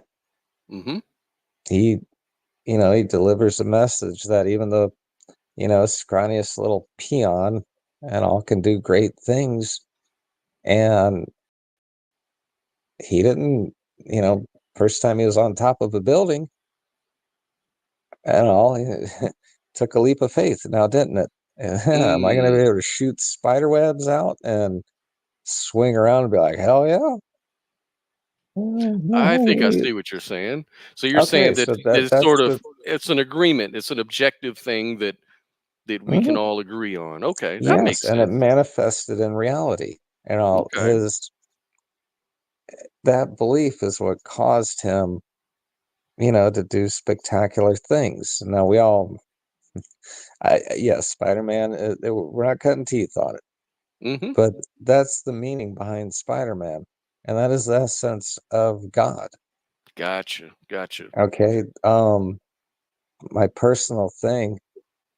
I was an atheist in a foxhole, and those Marines did some spectacular things, and were it not for that solid foundation, it's a pretty safe bet to say that those low IQ mongoloids couldn't have Mm. tied their shoe. But but yes, so that's where people kind of veer off track when they think about, God and everything. It's Mm. like, and that's just where they get real mad. Oh my, Yeah. this doesn't Yeah. meet my standard. I It's see what fine. you're saying. That actually makes a lot of sense. I mean, it kind of does sort of make a lot better sense if there was some sort of volitional, meaningful architect behind concepts and objective things that manifest that people can get behind. So There I is. Look at understand that. So There's yeah, other concepts. Look at art hmm today. yeah, art and Modern art. It's absolutely atrocious. hmm Why? Because it lacks the essence of the beauty and what art. Also, the hmm quote unquote music. Music too. Scott and I got to interview a singer a couple of weeks ago, and I didn't want to say this by name, but the song that I was referring to is called, oh my god, it's by Kanye West and little I think it's Little Pump. yeah, Little Uh, Pump. Yep. and they're dressed up like these big giant characters, and they're like, oh my god, it is. I can honestly tell you, it is the most ridiculous song. Though I'm, the most ridiculous song I've ever heard. Though I must say, it is a bit of a guilty pleasure of mine. But objectively speaking, it is the most garbage.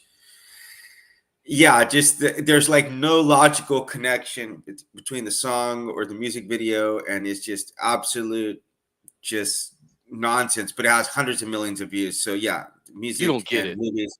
That's a result of atheism, by the way, destroying good stuff. But Yep. Scott, I do have to go now Yep. because my wife is coming to meet me now. But Al is you're very interesting guy. I like some of those analogies and stuff that you were hmm giving. So thank you guys so much for your time. Yeah, man. Thanks for moderating, and I think this was a really fun discussion, man. And Yeah, diesel. personally, I feel like I did better on the theist argument than I did on the Yeah. atheist argument. So I'd Scott, please, agree. do me the honors and Darth me. yeah, So I Dorothy, don't have man, to. Yeah, you're out of here, please do man. so. And because I really want to say that despite of all of these arguments, that there's really good stuff that both sides should be making. And Scott, I'm trying to buy some time here so you can Darth me, but I do want to say that at the end of the Oh my God, just stop over talking me, man. God, I Yeah, can't stand that guy. but But yeah, man, we you, we uh we had a good discussion, man. Yeah, I think you made a really good argument you for knocked it God, out you of the know. ballpark with the theist one. Yeah, I know, Uh, man. It's like I feel like, theism is so easy to defend and argue for when you Acting just is have a not few my concepts. forte, but Yeah. you know what? I that is one thing and I guess in closing, I would really like for even real atheists to understand is that view on, what makes things great. What Oh makes man. people Stampy, be quiet for a second. I know it's going to be impossible, but shut up. Mute him, Scott. I'm gonna mute him, man. What? Oh, Thank you. Hold on, Stampy. A little dog. But Yeah. yeah, as I was saying, um, we kind of turn our blinders off to things, and I am very guilty of that. I was a militant atheist for a very long time. up Mm, until about 15 years ago. mm-hmm. And there are things that that what the statist, so-called atheists have done to society. They've really taken out a lot of what makes things great and enjoyable and just absolutely beautiful in the world. Whereas, the theists, especially the Christians, they've upheld. And it's something that we're not going to sweep under the rug. Right, right, right. Absolutely. And you know, they contribute a lot to everything, even naturalism and science and things of that nature. What my big thing is that there's a lot of Christians and theists that just make arguments that just miss the mark. And you know, I'm so pedantic, like I'm very um keen on bad arguments versus good arguments. Yeah. So whereas I'm not really opposed to theism at all. Like I respect people that believe in God for whatever reason, even if they said that they don't have a reason, it's just a feeling. I respect that. But if you want to convince others objectively, you have to make sound arguments, right? If you can't, then you're really just kind of like still in the imagine, and that's fine. Most hypotheses, even in science, are based on imagination to some extent. It's just that it's testable, repeatable, and everything like that. But Hmm. it's a different yardstick, like we were talking about, and I respect that. I don't have a problem with it. But if I'm going to debate you and we're going to argue, I want to be putting forth whatever side I decide to get on. You know, that's all it Yeah. really is. And actually, let's all of us try to actually come to a conclusion Hmm. on this. And instead of getting out like I won, Yeah, let's get something out of it. Even if it, like Diesel was saying with the music. yeah. I don't hate music nowadays because I'm an old grump or Hmm. anything. I hate music today because it sucks. It just sucks. I understand. Let me bring But Pat. Let me bring Patrick Sampy on, man. He's sitting here Stampy, patiently. he crazy. Why can't I unmute this guy? Oh, we try to. Hold on, I'm gonna get it. What? I'm trying to. I'm There out of we go. medicine. Does it work? All They right, Oh, cut go don't ahead and tell off. me turn. you're out of There medicine. you go. Turn your mic down just a little bit because you're kind of Oh, okay. distorted. I hear y'all. It's just low now. Damn, It's I hear like this thing Stampy is really good. pitiful. I don't know. It's like, hold up. I don't know. Guys, now without those. Stamp it. Tell us how I had been pantheism. like I called in to talk heathen today and the atheist experience. I called in to talk heathen as myself, and I called into the atheist experience as Jim. Y'all want to see It something was like funny? I shouldn't be cracking on him. I had Y'all my want to see faith, but something? Patch, hold on a second. You want to see something funny? Google or go on YouTube and search Atheist Experience Patrick. He'll have you Oh yeah, cracking oh I've up. seen man, those. I have so many hilarious ones. They don't know when I'm serious and when I'm joking though. See, I half know. of it you gotta read not in between the lines, but the atoms that comprise the ink of what I'm saying, and they Damn don't right. get it. They don't get the jokes that I'm pulling on them. I was talking about the satanic atheists today. That's it. I was like, look, if it walks like a duck, talks like a duck, quacks like a duck, or whatever, it may be a duck. They've got a Bible, they got churches. They were like, They didn't want to hear it, man. They didn't want to hear it. You Yeah, know, and calling those shows, I think if you're a theist and you're calling those shows, just expect that their job is to shut you down from the top. pretty much. Like they're gonna shut you down from the very top. They're just waiting for that first word you get in, and they're gonna start jumping on you. And Like they that's why dogpile. they Yeah. dogpile, and it's not I'm a gonna fair try these discussion. headphones again. I think I They don't shouldn't. know what They they got when last they got long. I've Stampy just though. had them in all day. These Mm, are the best ones, man. Y'all get these, like, look, these over the ear. They're not ear pods inside of it. where'd you And get them? it's like really comfortable. Them things sticking in my ear. I hate that. I don't know if it's working now. Let's see. Say And something. yeah. Where did And you the get them from? funniest thing it actually goes back No, it to ain't working. argument I don't know. of our steelman, because it's like Stampy's I don't crazy, understand but the the thing steel is, man. Like, hold up. Hey, why he's ain't this great. thing connected? Hold Can you up. I'm hear? trying to. It's still not connecting to me. I'm You having let us know technical when you do. difficulty.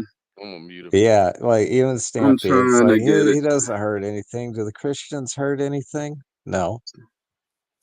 So Mm. where's the big what's the problem? Seriously, it's like, what's the problem? Oh, Yeah. who's Andrew? Andrew. Hello. He's a guest. How you doing, sir? I'm very good. Thank you for bringing me into the chat. Sure, sure. So did you want to add anything, or what did you want to bring up? Excuse me. So I came across the video, the existence of God and everything. So I was debating earlier with Matt Dillahunty. Mm-hmm. Ouch. I honestly, I know. So I'm an atheist, and my kind of point that I was trying to make to Matt was that, look, even if you could prove to me that actually God does exist in any way, shape, or form that you try to worship him, even if you could prove that, I still would not worship him. Because Fair enough. if there is actually a God of this universe, and in that way, Well, Andrew, let me run something by you real quick, okay? go on. Here's something that I think is internally coherent, and it's not a proof of God, but it may make you think about it a little bit. And I put a lot of thought into this, and I'm not saying I believe this. I'm just saying it's my imagination, okay? But here it is. I'll lay it out like this. God does not want you to believe in him. Really? Let me put it to you like this. Okay. Imagine if you lived forever in heaven by yourself in bliss. At what point where does meaning come from? Meaning for us, at least as far as I know, meaning comes from change, it comes from challenges, it comes from pain, it comes from pleasures, it comes from desire, wanting things, wanting to not wanting things. All of this stuff sort of gives you meaning, right? But if you were to go to heaven, and heaven is described as this place where it's just eternal bliss, no pain, no challenges, no nothing, no or whatever. So, Utopia. there's no meaning in that shit, right? No, So, it's not. what God wanted to do, he wanted to become a creature. He wanted to become an animal. He wanted to become a human or whatever. And he wanted to experience all that shit. He wanted to experience evolving, changing, pain, suffering, death, the good, the bad, the ugly, and everything in between. It gives them meaning. But believing in God and remembering that we're God would blow the whole deal. So God doesn't want us to remember that we're actually him existing in different forms and perspectives in the universe, right? So that answers the question of why is God hidden? Why is there evil in the world? Why do we need to worship God? All of that stuff is answered in that. You're not supposed to believe in God. You're not supposed to worship God. Actually, people who do are just in the middle of their evolution. They're getting out of that shit. They're dealing with psychology. That's where God beliefs come from, psychology, right? Can Fear I of ask death, can I fear ask of Andrew a question? so the question is, what do you think about that? Like, what So does hang that on. idea? Well, just hang on. So God doesn't want us to believe in him, and in order to prove that, he separated himself into three parts: the Father, Son, and the Holy Ghost. He sent the Holy Ghost to make men write a book about him. He sent his own son to die on the cross in an unimaginable amount of pain. And now we have to spend our lives on our knees thanking him for all of that. But yet, all still, he doesn't want us to believe in him. If your God is so loving and so merciful and so his love is unconditional, then why does he create hell? Why is there a devil? Why didn't he just kill Satan? Why Well, is he so Can I Why is he so non-existent? Why is he so pathetic? Right. Somebody needed a job. Somebody needed a job. Hold on, Stampy. So I'm not talking about the Christian God. I'm not talking about a hell or a Any worship. god. You pick one. There's about 3,000-4,000 to pick one from. Right. So the Sure. one that I'm just making up, right? And I'm not saying I believe it. I'm just saying that this is just a hypothesis. That this God is sort of, it's you, me, and everything that exists.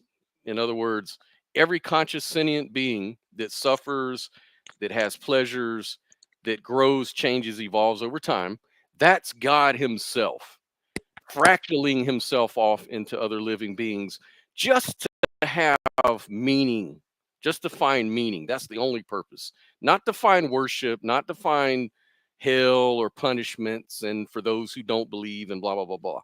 This made up God that I'm coming up with is just a being that's fractaled himself off into different conscious sentient beings Andrew, I for the got a. purpose of finding meaning. What do you think? What is your thought, Al? Well, actually, if you want, Andrew, if you want to answer that, but I do have a question for you. Okay. Go ahead, ask a question. Why wouldn't you worship, a deity or a supreme being? Why wouldn't I? Mm-hmm. Well, I mean, put it this way: would you worship somebody that would set your children on fire? Would you worship somebody that would kill you and rape you just because you didn't spend your life on your knees, believing in them? I wasn't asking for caveats. Just, Of course you wouldn't. if it was all good or evil. Say that again, sorry. No, I wasn't asking for caveats. It's just if it was good or evil, why wouldn't you worship it? It's more of a personal question. Yeah, this is the thing. Even if, right, myself as an atheist, even if God just revealed himself to us one day, which, I mean, he could do any time, but clearly he isn't going to. Even if he did reveal himself, even if actually he proved himself to be real and he was the creator of the universe or this, that, and the other, I still would not worship him. I would still go against him. So when the Allied forces in World War II, I'm trying to think of the word. Sorry, so when they went to Auschwitz, they found on the wall engraved. They said, "If there really is a God, he'll have a chance to explain himself." Well, so okay. I mean, if when I die, I am completely shocked to find myself in front of the God. Then he will have a chance to explain himself. I will too. I'm an atheist as well. I've never been any kind of theist, but I am very well versed in, a couple religions. Mm. Okay, but no, it was more of a personal question. Why wouldn't you worship it if it was good or bad? And yeah. So is it like a personal thing? And do you not, I mean, find any reason to? This is not like I'm trying to probe and with an I gotcha, but it's a serious question. Do you just find no reason to Find a reason to what? Sorry. worship a god or a deity? It's not that I find a reason to. It's the fact that I just don't see I don't understand the appeal of it. Me neither. Actually, the Christian. Hey, God, can I chime in on? Hold on, Stampy. We have turns here. But anywho, the Christian God, it's more of a humility thing. It's not about, giving the God honor or anything. It's just for us to, have a reflection in ourselves and be thankful of what we have. Like the God of the Bible, it gave us it put everything forth and said, y'all do with it as you wish. It's up to you. You want to create Auschwitz? Ain't on me. Yeah, I mean that's a common tactic used by theists. But the thing is, though, if I were to present myself as somebody that was infinitely loving and infinitely just and infinitely good and had infinite power, Mhm. how would I be able to justify the fact that I tortured you eternally and the fact that I hated you and the fact how can you justify that? How is that possible? It's in the Christian sense It's of natural in nature. free. Oh, God Almighty, turf. Turn the your mic just down a little bit because you're kind of distorted, Pat. It's just coming off. We can't understand.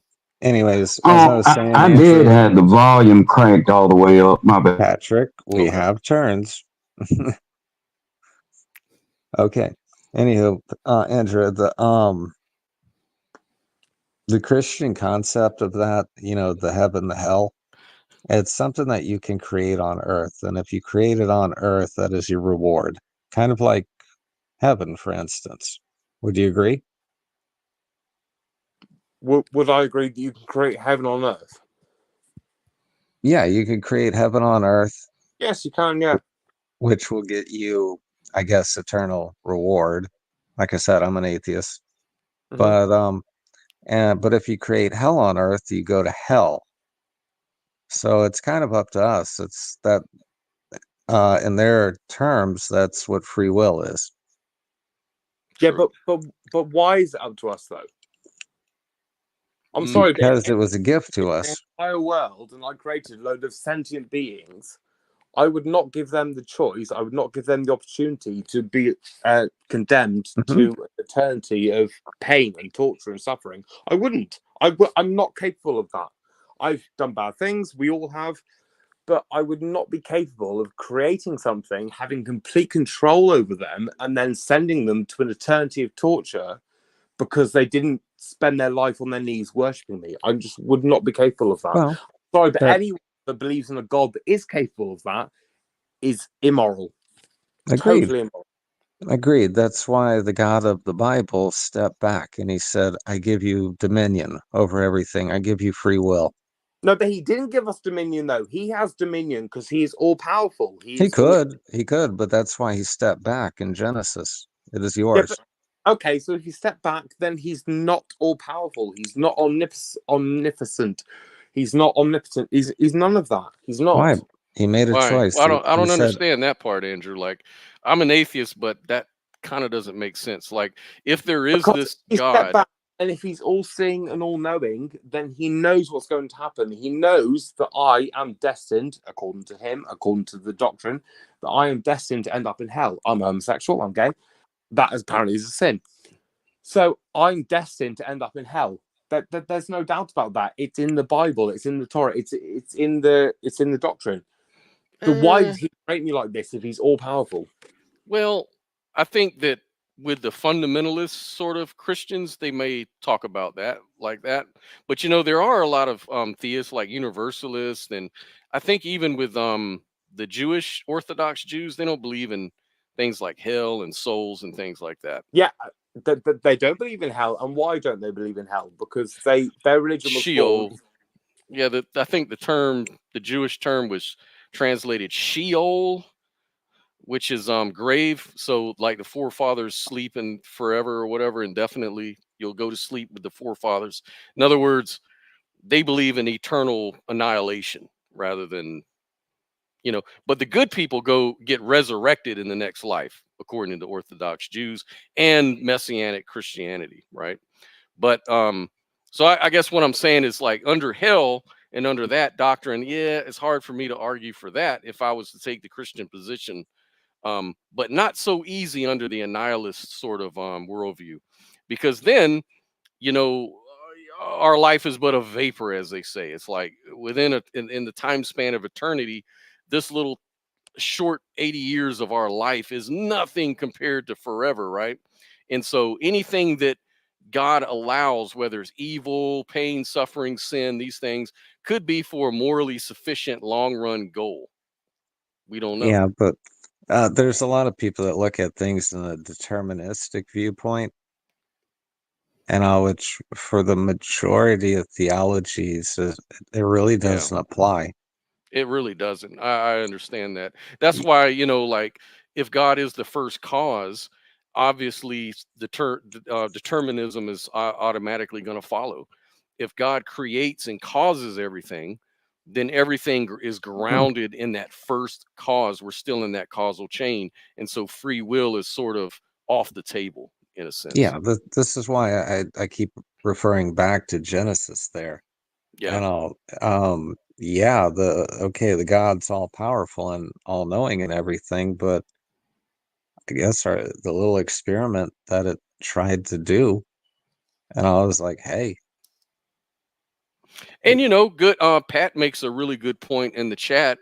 He says that there is no good nor evil. So in a way, evil is just from our perspective. Whatever bad is for humans, like in other words, it's subjective. Like it's a value, and values are subjective.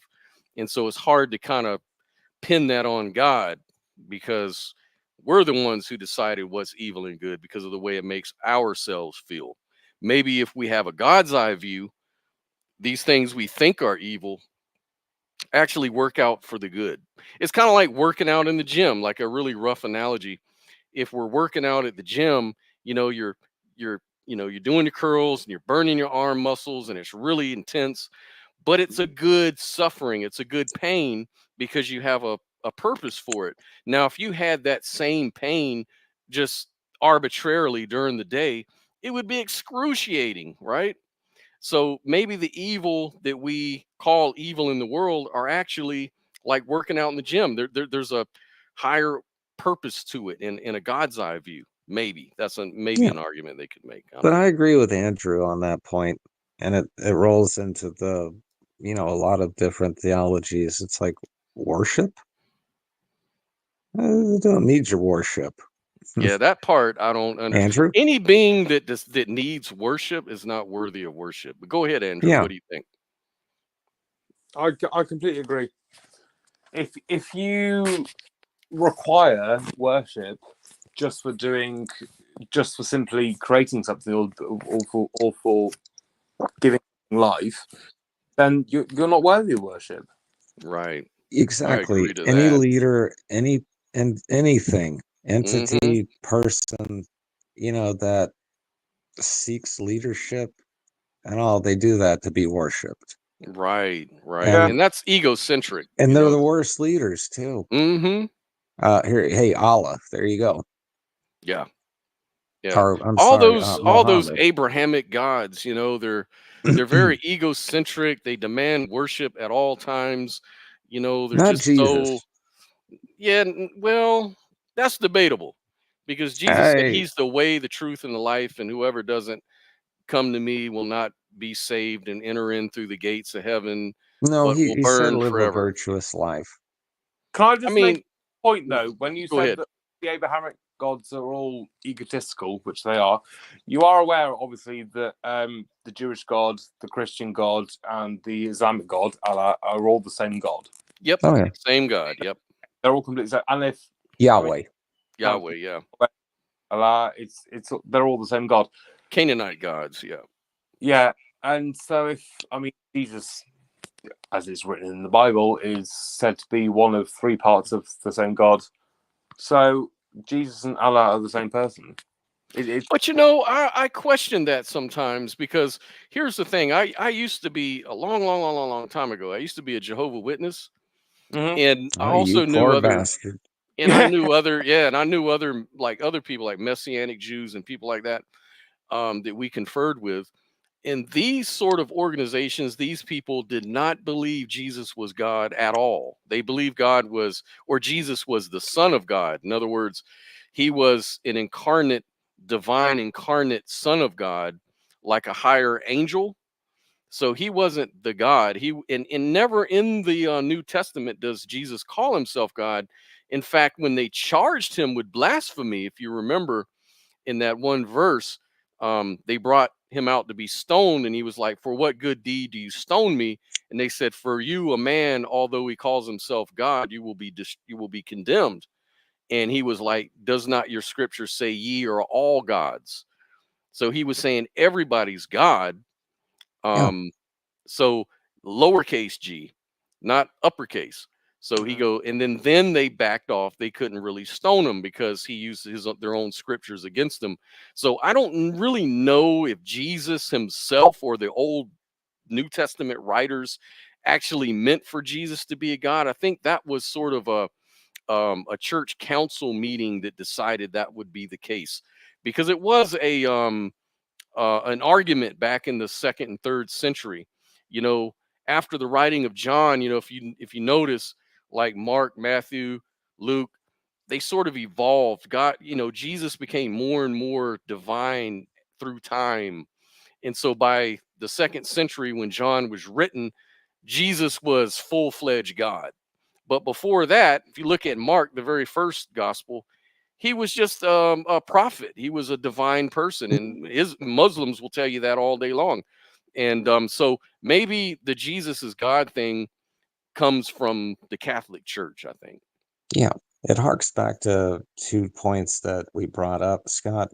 By the way, Andrew and whoever else is viewing, neither one of us are Bible thumpers at all. We're creating, yeah.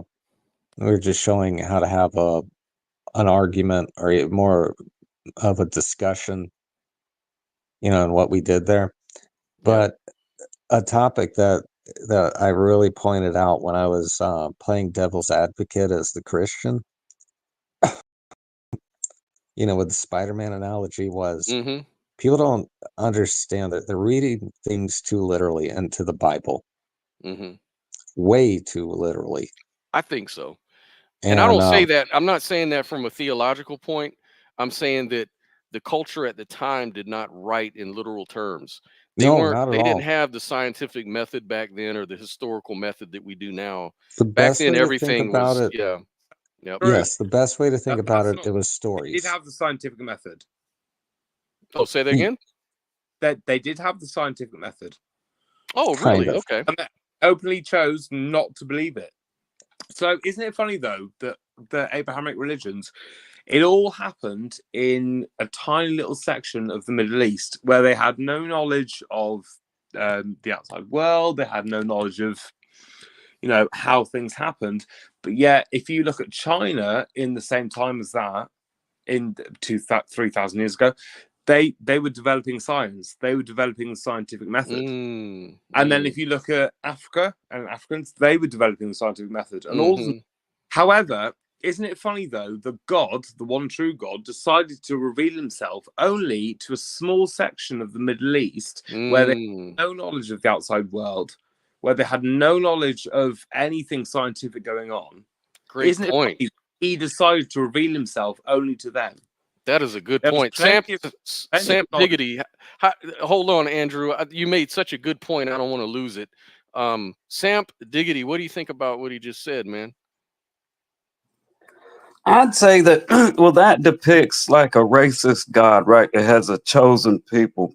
If God has a chosen people, God is a racist. That's really weird to me. Yeah. It does seem kind of, yeah, it's like I mean, that's a racist God. I don't know how it can be interpreted any other way. He's misogynist. He's an absolute evil character. You remember in the I mean, if Old he created the ultimate evil. Stampy. In the Old Testament and the New Testament, they said the Jews were the cursed people. They were chosen to be cursed. So let's not take things out of context. And I just think they shouldn't have been placed in that country after World War II. That was the Palestinians. I agree, but that's another topic. They're always going in, messing up countries. This ain't anti-Semitic. Are you going to pressure the They are going in, taking over the monetary system and messing everybody up everywhere. That's why people get pissed off. But we're talking about way back in. Let's take it back though. Let's go back to the beginning.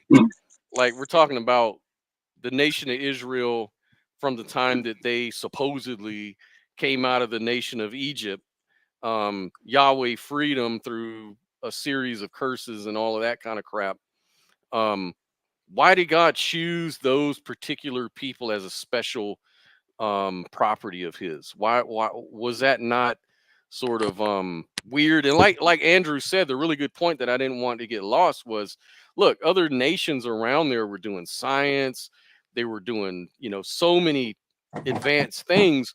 God decided to reveal himself through the Bible. I mean, that's kind of weird, right? Through That's a good point, right? It was a narrow path to choose. Scott. All right, thank you. In the Bible, it says to teach them humility. Hmm. Okay, this is kind of what I was getting at with Andrew. And all that your life is not dictated by this, that, and the other. You have your free will and everything. You don't need to worship, bow down before the one you serve. God, I love that song. But anyways, yeah, it was to teach them humility. And it's a major thing that's lacking in the world today. That's why everybody wants to, well, this God was a tyrant. This God endorsed slavery. No, he said, no, this is part of the times. And if you got to discipline your slave, don't kill him. And you only get to keep them for so long. And it is an That's ethics what it lesson. was. He chose them because they supported slavery, is why he chose them. And we see what the rest of their history was after that. So, touche. Yeah, and a lot of atheists will point out that slavery was regulated by Yahweh through the laws, supposedly, in the Torah. So, like you said, don't beat your slave to where he dies after a couple days. You can own the people from around you and the other nations. You can sell them. You can hand them down as property indefinitely. He was definitely for chattel slavery.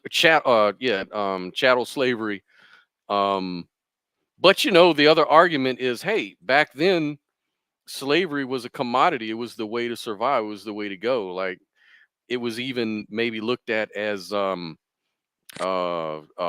merciful.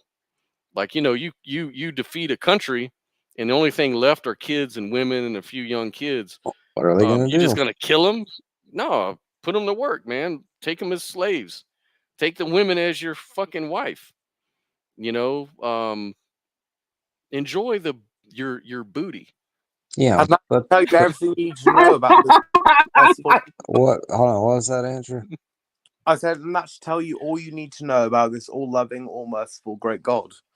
Well, you're looking at an ideal Don't kill standard. the Do we women, live don't in an kill- ideal standard? Kill their slaves, beat them to submission. That's fine. Do we live in an ideal standard?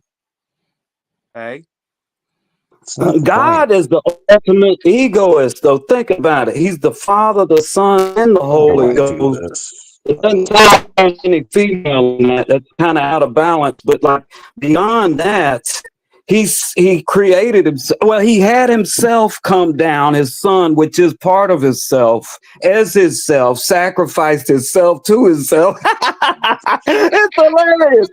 Okay, Stampy.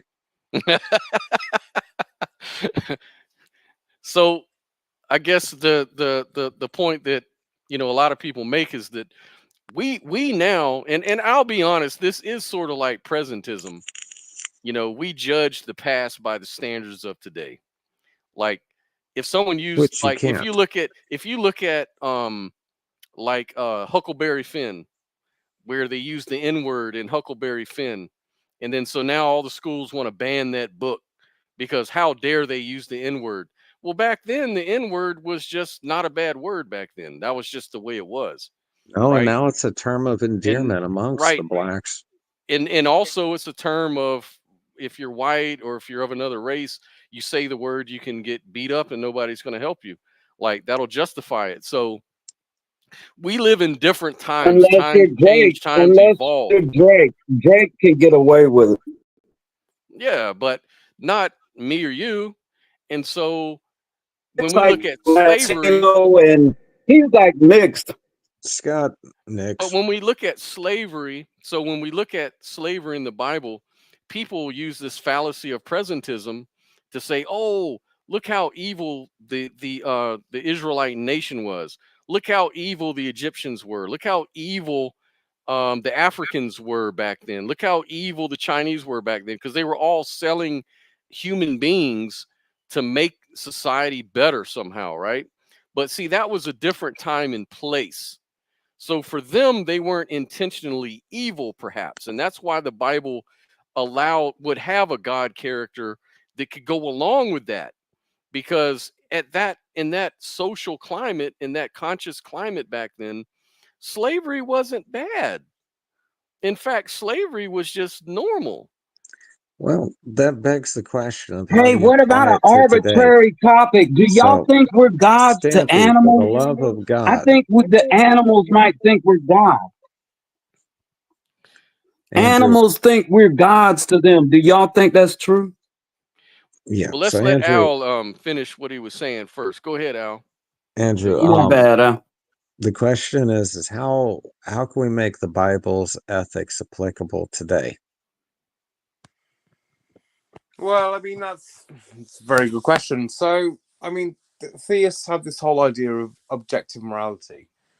So, I mean, all moral ideas now.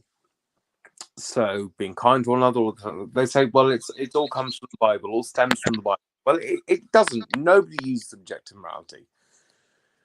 So, there are good ideas in the Bible, however, there are many more bad ideas. Let's face it. And then if we read things like the Quran and the Torah and all these, the bad ideas are far more outweighed by the good ideas.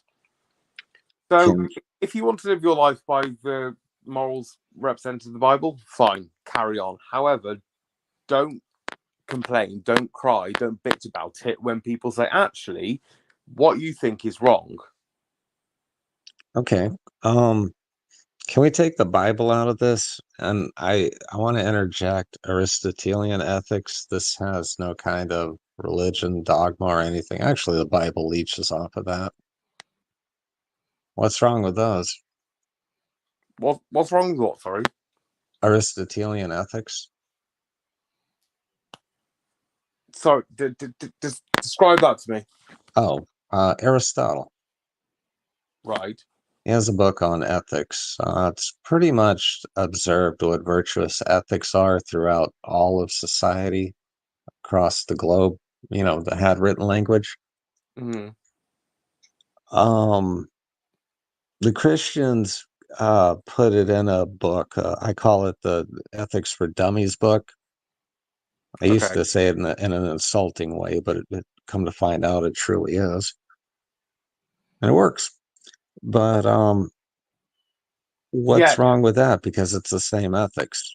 Well, because Yeah, that's more liberal progressive stuff. No, not at all. None of that liberal hippie hoo-ha Well, a wokeism lot of people think even it is. existed back then. Well, you believe what you want to believe.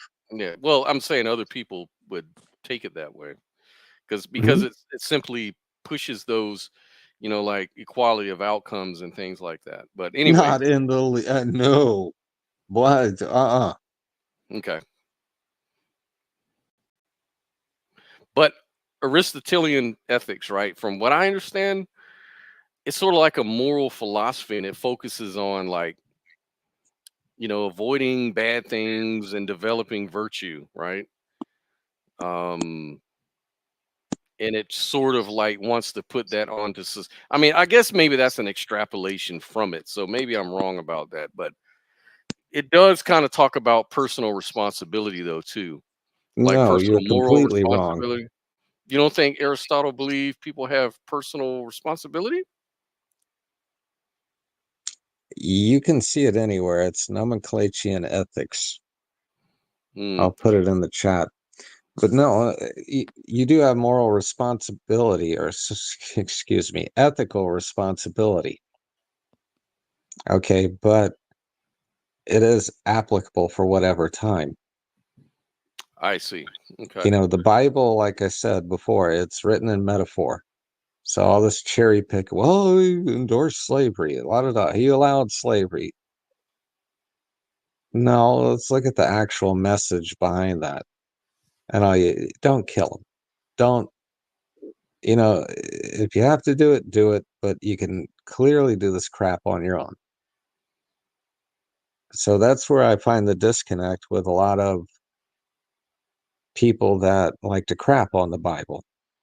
And a lot of it too, though, if you think about it, it's the way that they sell the God concept. Like a lot of Christians will say, well, he's all powerful, he's all loving, and he A lot knows of Christians are everything. And so fucking idiots, okay? right. And so what I'm getting at is that because of that definition, they say, well, if God is all powerful, all knowing, and all loving, then he would have directed his people to have solutions outside of things like slavery, because he But would have had foreknowledge to know a better way. Like how we know now we don't need slavery, like we figured it out on our own. But God, knowing everything because he's omniscient, he should have known there's a better way than slavery and taught he that does, virtue. but you're skipping over that little point Free there at the will very part. beginning of the Bible. He left it up to you. Right. But see, that's what I'm saying. A lot of people are missing in the argument. Like I agree with you. Like if if it's true, the theology that God kind of stepped back and said, look, you guys are free to sin and do and handle your Yeah. business the way you want, then I'm gonna step off and I'm gonna be hands off God, right? But see, Hey, a told lot you of what's going to happen to you, son. Go right ahead. right. But unfortunately, a lot of Christians in today in modern theology, especially in evangelical circles, they don't see it like that. They see God as more hands on. And that's why they want to get in politics so that they say, we're trying to project God's will onto the people. He's using us as instruments to force No, people to do his work. they're projecting their will. Yeah. That's But Calvinism in a nutshell, yeah. totalitarianism. And I see that a lot with evangelists these days, like That's like these Calvinism, same thing, yeah. yeah, Calvinism, all of those sort of things. They think that God, it's their duty as God's little soldiers to project his will onto the world, as if we don't have free will, like no abortion, no, like he Mhm. can't outlaw slavery, but he will outlaw abortion, right? Yeah, So, what they don't understand is maybe God's hands off he and he is. doesn't care what you do. Like that's So up to you. Andrew, did you have a lot of experience with Christians that were trying to put hands on and enforce their will or ideology?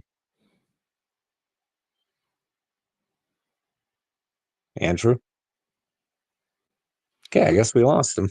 Maybe he fell asleep, man. But It's pretty dark in I there. agree with you on that one, Scott. They do not live the Bible any way, shape, or fashion. Yeah. I'd say God, by all the evidence, is obviously a deist God. It's obvious that God's not involved. We've seen no evidence of that at all. This anecdotal evidence from the Bible and whatnot, that's not evidence. That's the weakest hearsay evidence in a court of law is the weakest. You want more hard evidence than that. So to See, say that then the Bible was written 200 years after the fact, too, you told by word of mouth, and that exercise you go around the room back, it gets at the end of the room, it's totally different from the original. bingo. Stampy might be crazy, but he's right. But like, I appreciate you staying in character the whole time. That was strong. Like, I think y'all showed how it should be done between a theist and an atheist. Is what I learned from this. Is that if you Yeah. can Did you have like that? respect. I Did you? do, because it showed y'all both allowed each other to talk, and like, unlike these atheist talk shows Do where you know they why just that cut happened? everybody off. Do you know why? Do you know why it worked out that way? Because when we were doing the Steelman, we weren't really emotionally invested in our positions.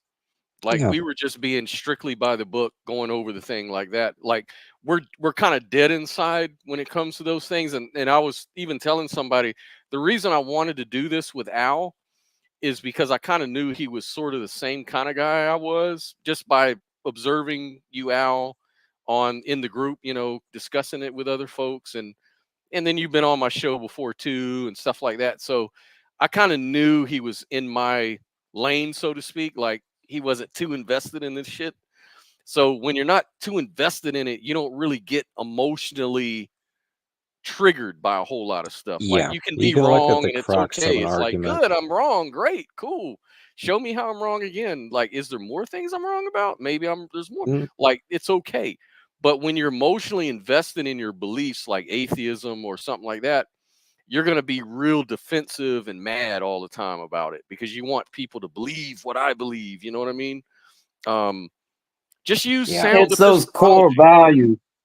You can get Yeah. to a point in life It's where like it was very respectful and cool. I thought, I didn't catch all of it because my sound kept cutting in and out, and I had to log out, log back in with the headphones it cut happens. off so the volume would work. It happens, But but appreciate it, dang, I Steelman. want a cigarette. Scott I actually did a want better job at playing devil's I advocate. know, I can't man. act worth shit, but That was the thing. I was kind of surprised because I'm like an agnostic, so I'm like an agnostic. When I'm in my spiritual, when talking about spiritual language, I would say I'm a pantheist, mm, and Pat knows this about me too. But all of that said, I found it very surprising but that I was actually more comfortable arguing for theism than Patty atheism. Pat, you're talking about Yappy Arnell? Yeah, me and Pat, Ah, we used to all, Yarnell argues a good case. hmm Yarnell, actually, I've been busting Yarnell his makes shit no, for 15 years, and it's yeah. like the funniest goddamn thing. I didn't think you could do anything to piss him off, but then I adopted Mormonism. He won't talk to me anymore. Would I you don't, say sativa over indica or no? Well, sativa, anyways, I see we got Andrew sativa. back. That's cool. Andrew, what are Andrew, your thoughts on sativa versus indica? oh, I thought we were gonna live off from where we left off. All right, start off from where My we Yeah, fault. left My off. fault. I just think the God debate at this point is fruitless. I've been in it for any number of years, and it's either way, from my perspective, atheists or theists, you have an opinion. Only one doesn't is the pure agnostic on 4 from the Dawkins scale, right there in Well, they don't between. give a damn what it is, anyways. But the thing is, it's like both sides are looking for value. What is going to add value and meaning in life? And at this point, myself being an atheist, it's best not to, jump into a lifeboat with them and chop at the planks. And this isn't good enough. That's pretty fucked up to burn the church around them. Their saving grace. It causes them to do, virtuous things. and look, it's And it's part of being human, dude. Like mm, when we study animals, like we study ants and we study fucking, dogs and cats and shit. We describe them by the things they do, the things they regularly do. Like cats meow, cats fucking do this and that, dogs pee on trees, everything like that. Well, humans do religion, humans do God beliefs, humans do a lot of shit. And we just have to face the fact that that's just humans. You're not going to stop people from being who they are. We're mhm. just hardwired for whatever reason to believe in gods and superstition and make type 1 and Oh type yeah, 2 errors. These are called yeah. type Try 1 to errors. try to Like, What figure out about that? women. What about uh, that? Like it's in their DNA or something? I thought I read something years ago now about like they're the God gene or something weird like that. I don't know. That's like I don't know if that well, was even legitimate science. I don't think that, I think we've come beyond putting everything in genes now. I think we're pretty much established that we have this thing called epigenetics, which means over the genes. So there's things like experiences that people individually have that they're able to pass down to their kids epigenetically. And so when you It's think like about psychology. yes, your psychology, your experiences, the impressions that you pass down, it's kind of like type 1 errors. Like, say, you have this fucking African dude in the savannah, a million years ago, and he sees a fucking bush rustling. Is he going to stand there and try to be a scientist and figure out what the fuck it is? He probably won't, because every time they try to do that, a fucking lion comes out and kills his ass, right? So instead, what they learned is, let's just leave it the fuck alone, call it whatever. There's something in there. Maybe they don't know for sure, but they weren't willing to find out. They wanted to live Oh to yeah. talk about it.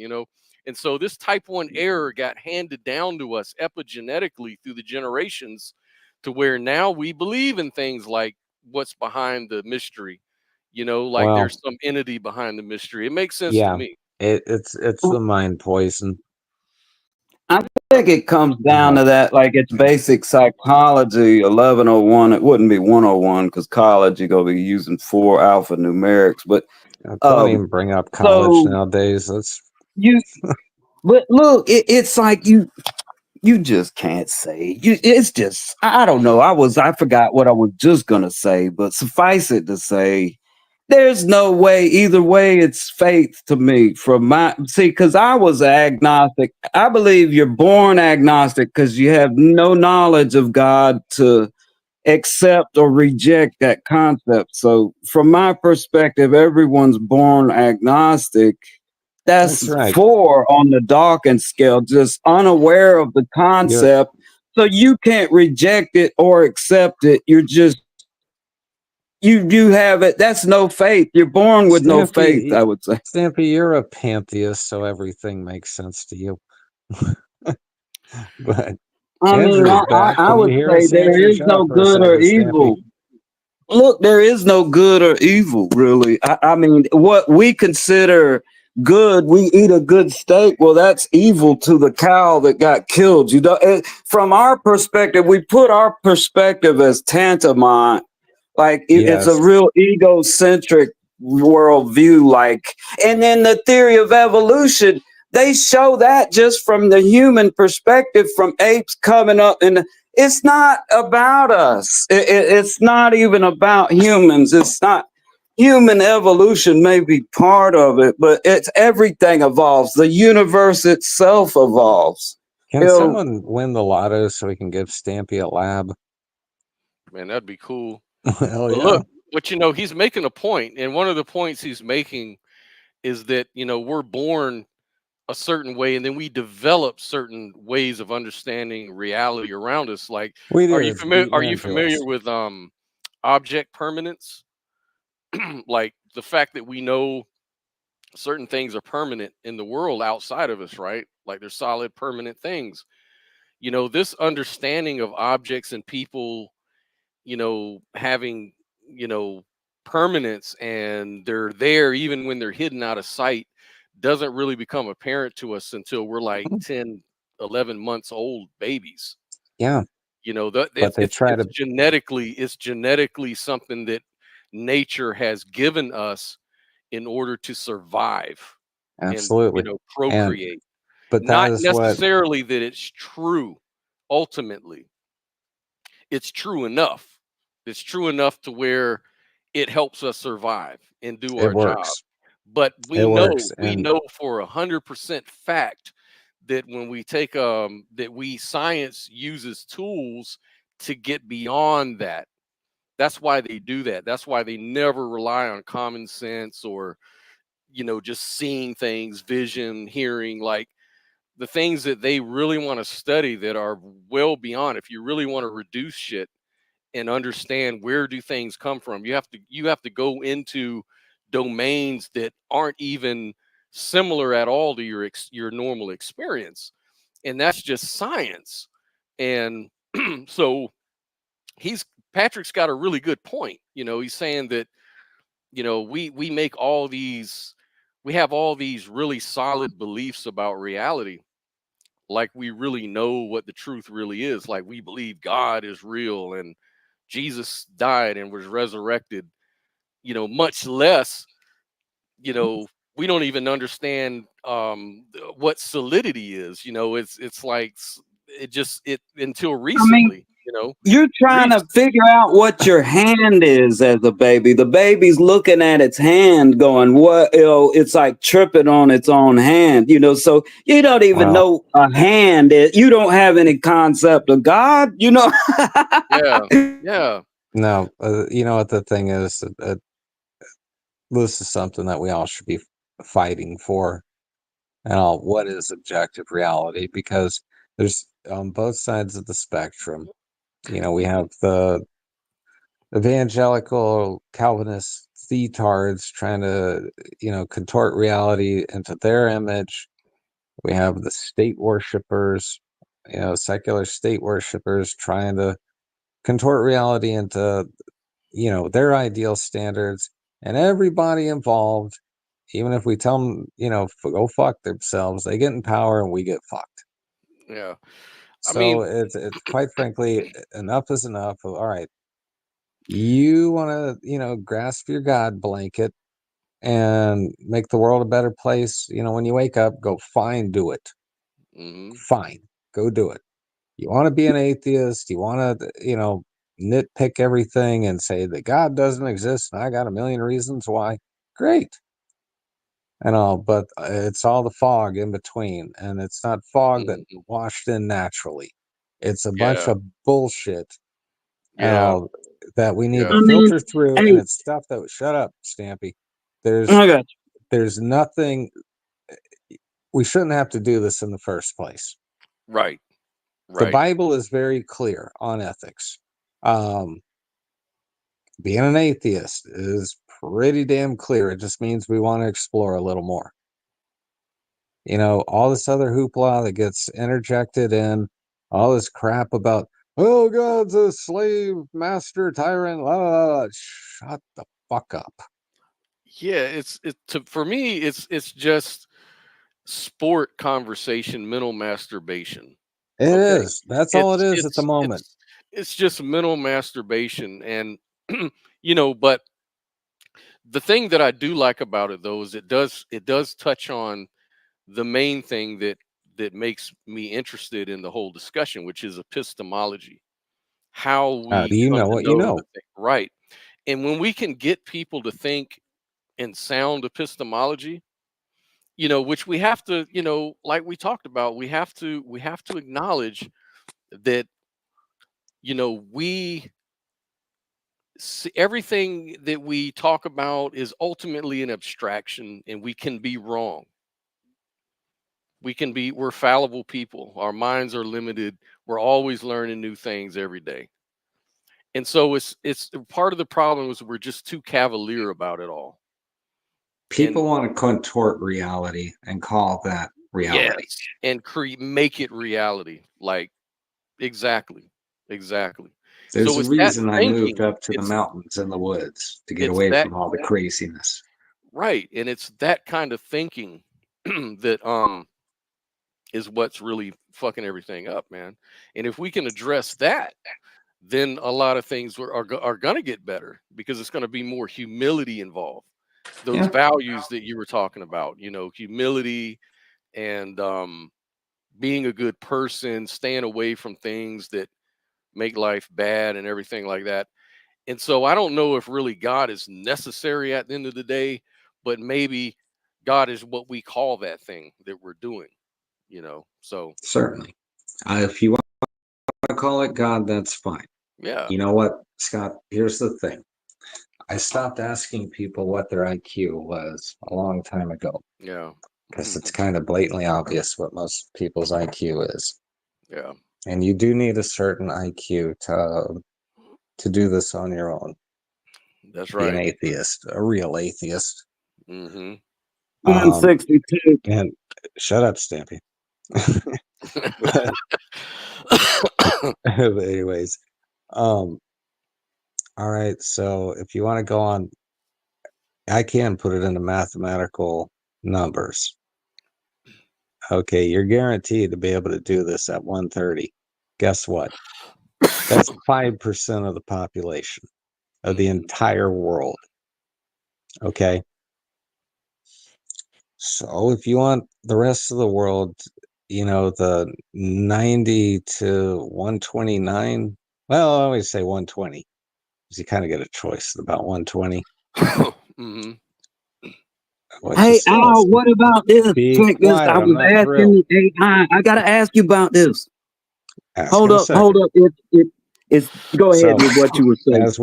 as I was saying, so you have the overwhelming majority of the world that still have free will, but we have a very effective means of teaching them ethics and abiding by it. It could be the reward, it could be the punishment that makes them do this. And we have a very wonderful book. That is why the Bible is the greatest book ever written, because it does teach people to, live an ethical life. What do you think, Now, Andrew? who are we to take that from them? There's a lot of pushback on that statement, though. I'm sure there is, but push all you want. Until you have something better, you're chopping at the planks of a sinking boat. They're the only thing keeping these people afloat. So what do you want to do? Sink them? Go down So, with I them? think there's no army of atheists that geniuses that can match Tesla alone, much less Einstein. yeah. Sure there isn't. I'd say any army of Scott, atheists, you were going to say? smart people against Einstein and Tesla alone. I mean, Einstein was a naturalistic pantheist, right? But what makes Einstein or Tesla that much wiser or smarter than, say, atheistic type of people? I'll tell you, because Einstein was an authority on his God. He was the authority. He's the Okay, never authority mind the that we've ever anything. seen Take on it, earth. Stampy. Yeah, I mean, in Tesla, as far as he goes, the only thing I've heard is like, oh, he was in love with pigeons. Whatever, that's not his science. The guy was genius in science, and he said, look, I know a core exists for which my brain is a receiver. That's how I gain my inspiration, wisdom, knowledge. If a guy like that said he knew, I think he probably knew. He had some science. What they just confiscated from him, we don't know what technology. I think when we see a UFO, that stuff with the Navy pilots, that's our own technology. That's top secret stuff.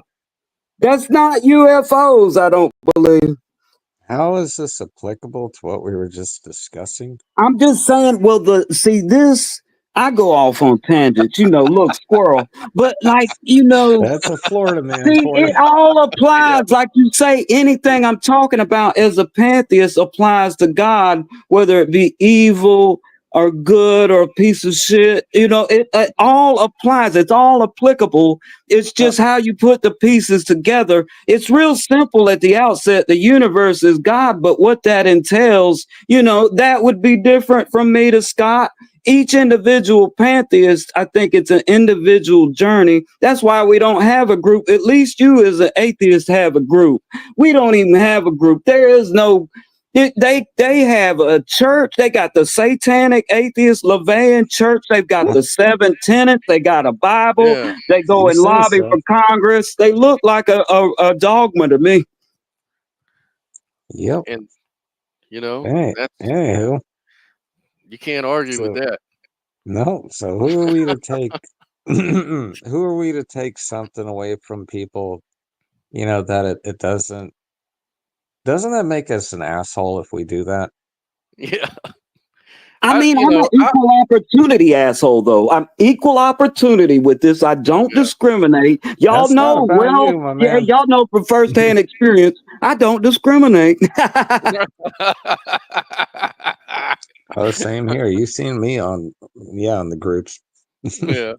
But Yeah, That's but it funny, does. It man. makes us an asshole for trying to take that away from people. Yeah, I agree. I need to. Sometimes I've gotten too much into it, like calling these shows. I know nobody's gonna agree. Nothing's gonna be gained here. Yeah. You know, the Stampy, only you thing get I've fed up gained with their from all this, bullshit and you got to rage on them. I hear you. yeah, and then it is just like mute. They mute me out, but I understand. I'm not really upset about it. Again, people, you want to see you want a good time, Google atheist experience, Yeah, Patrick. Patrick. Yeah, Patrick.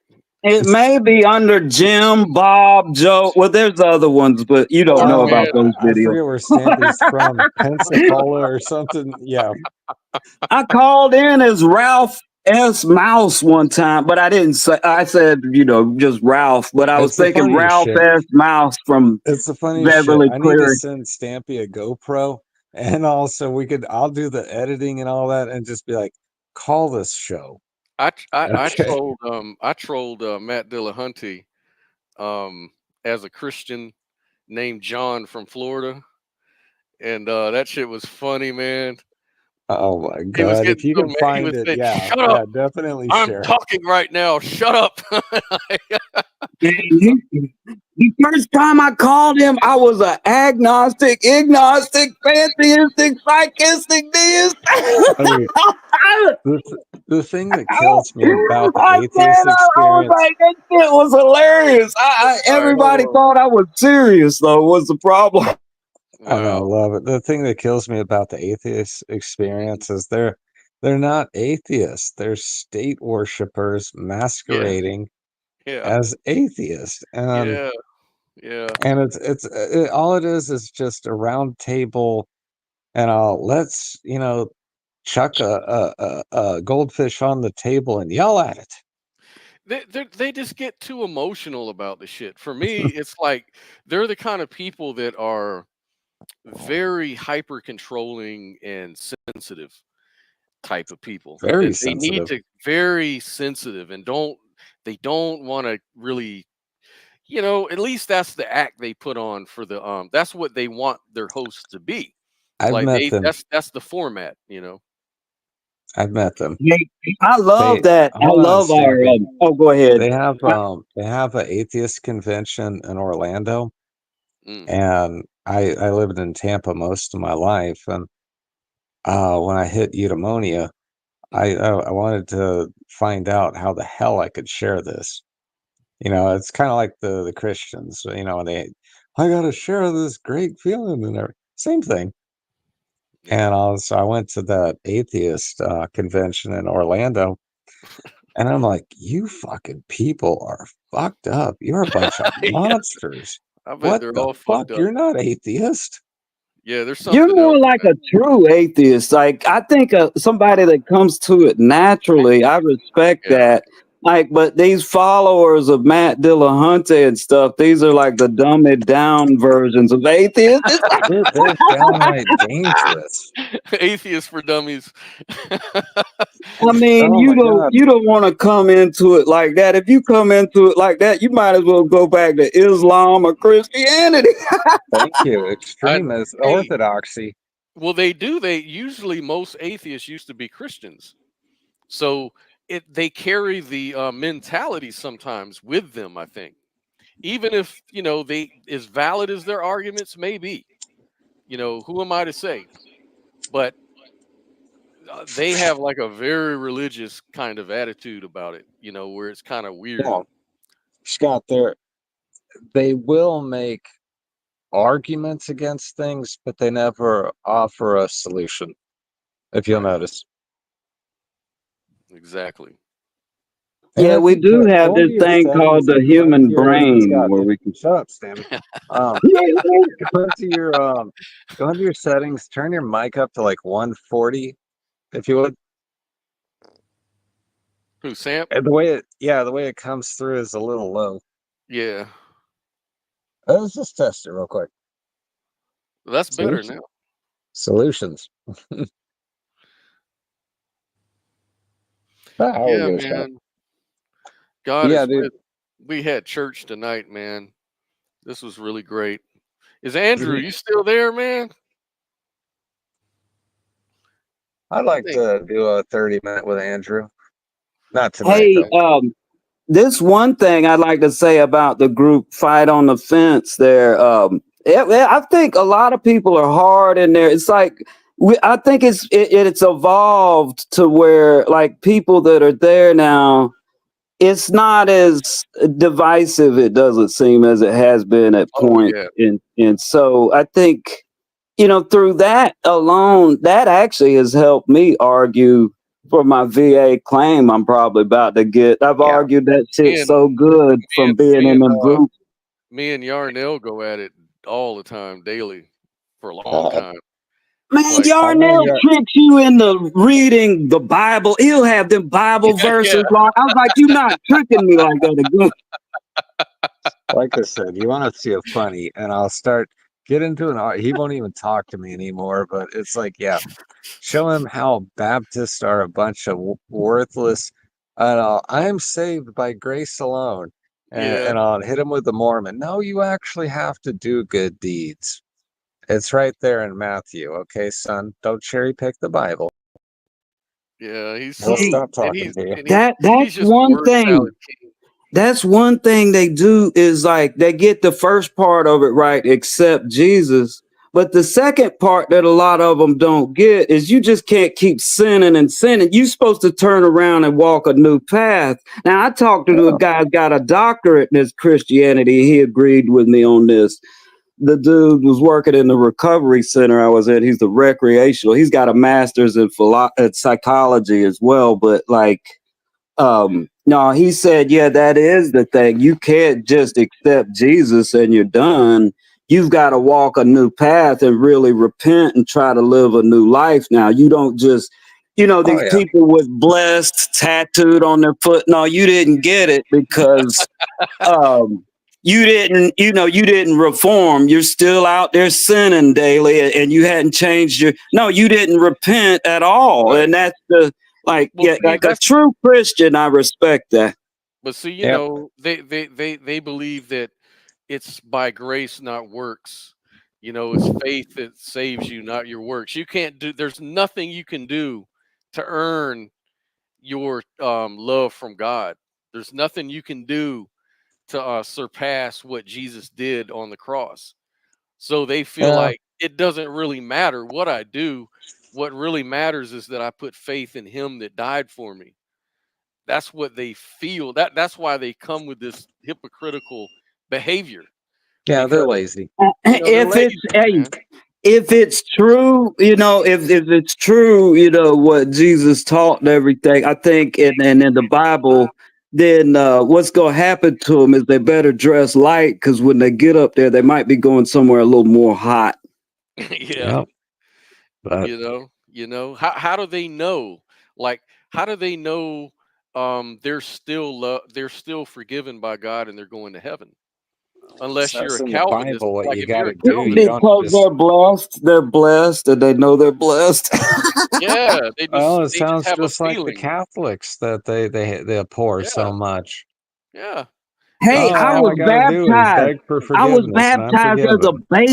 as a baby in the Catholic faith. I'm good either way. That Yeah. was an ordained. That dude was up in the Catholic. Look, I got the best blessing, and look, I was baptized. I've been saved. I don't even need to accept it. Stampy, you're saved no matter what, so it don't matter. yeah, But man. all right, guys, we'll be going live for three Man, hours. So, long time, Scott, man. I'm gonna just in case anything happens again, you could Yeah, probably read messages. You just can't respond to them. yeah. I'm gonna send you a number. Okay, cool, man. Keep it on the kayfabe. Okay, cool, man. I appreciate that, bro.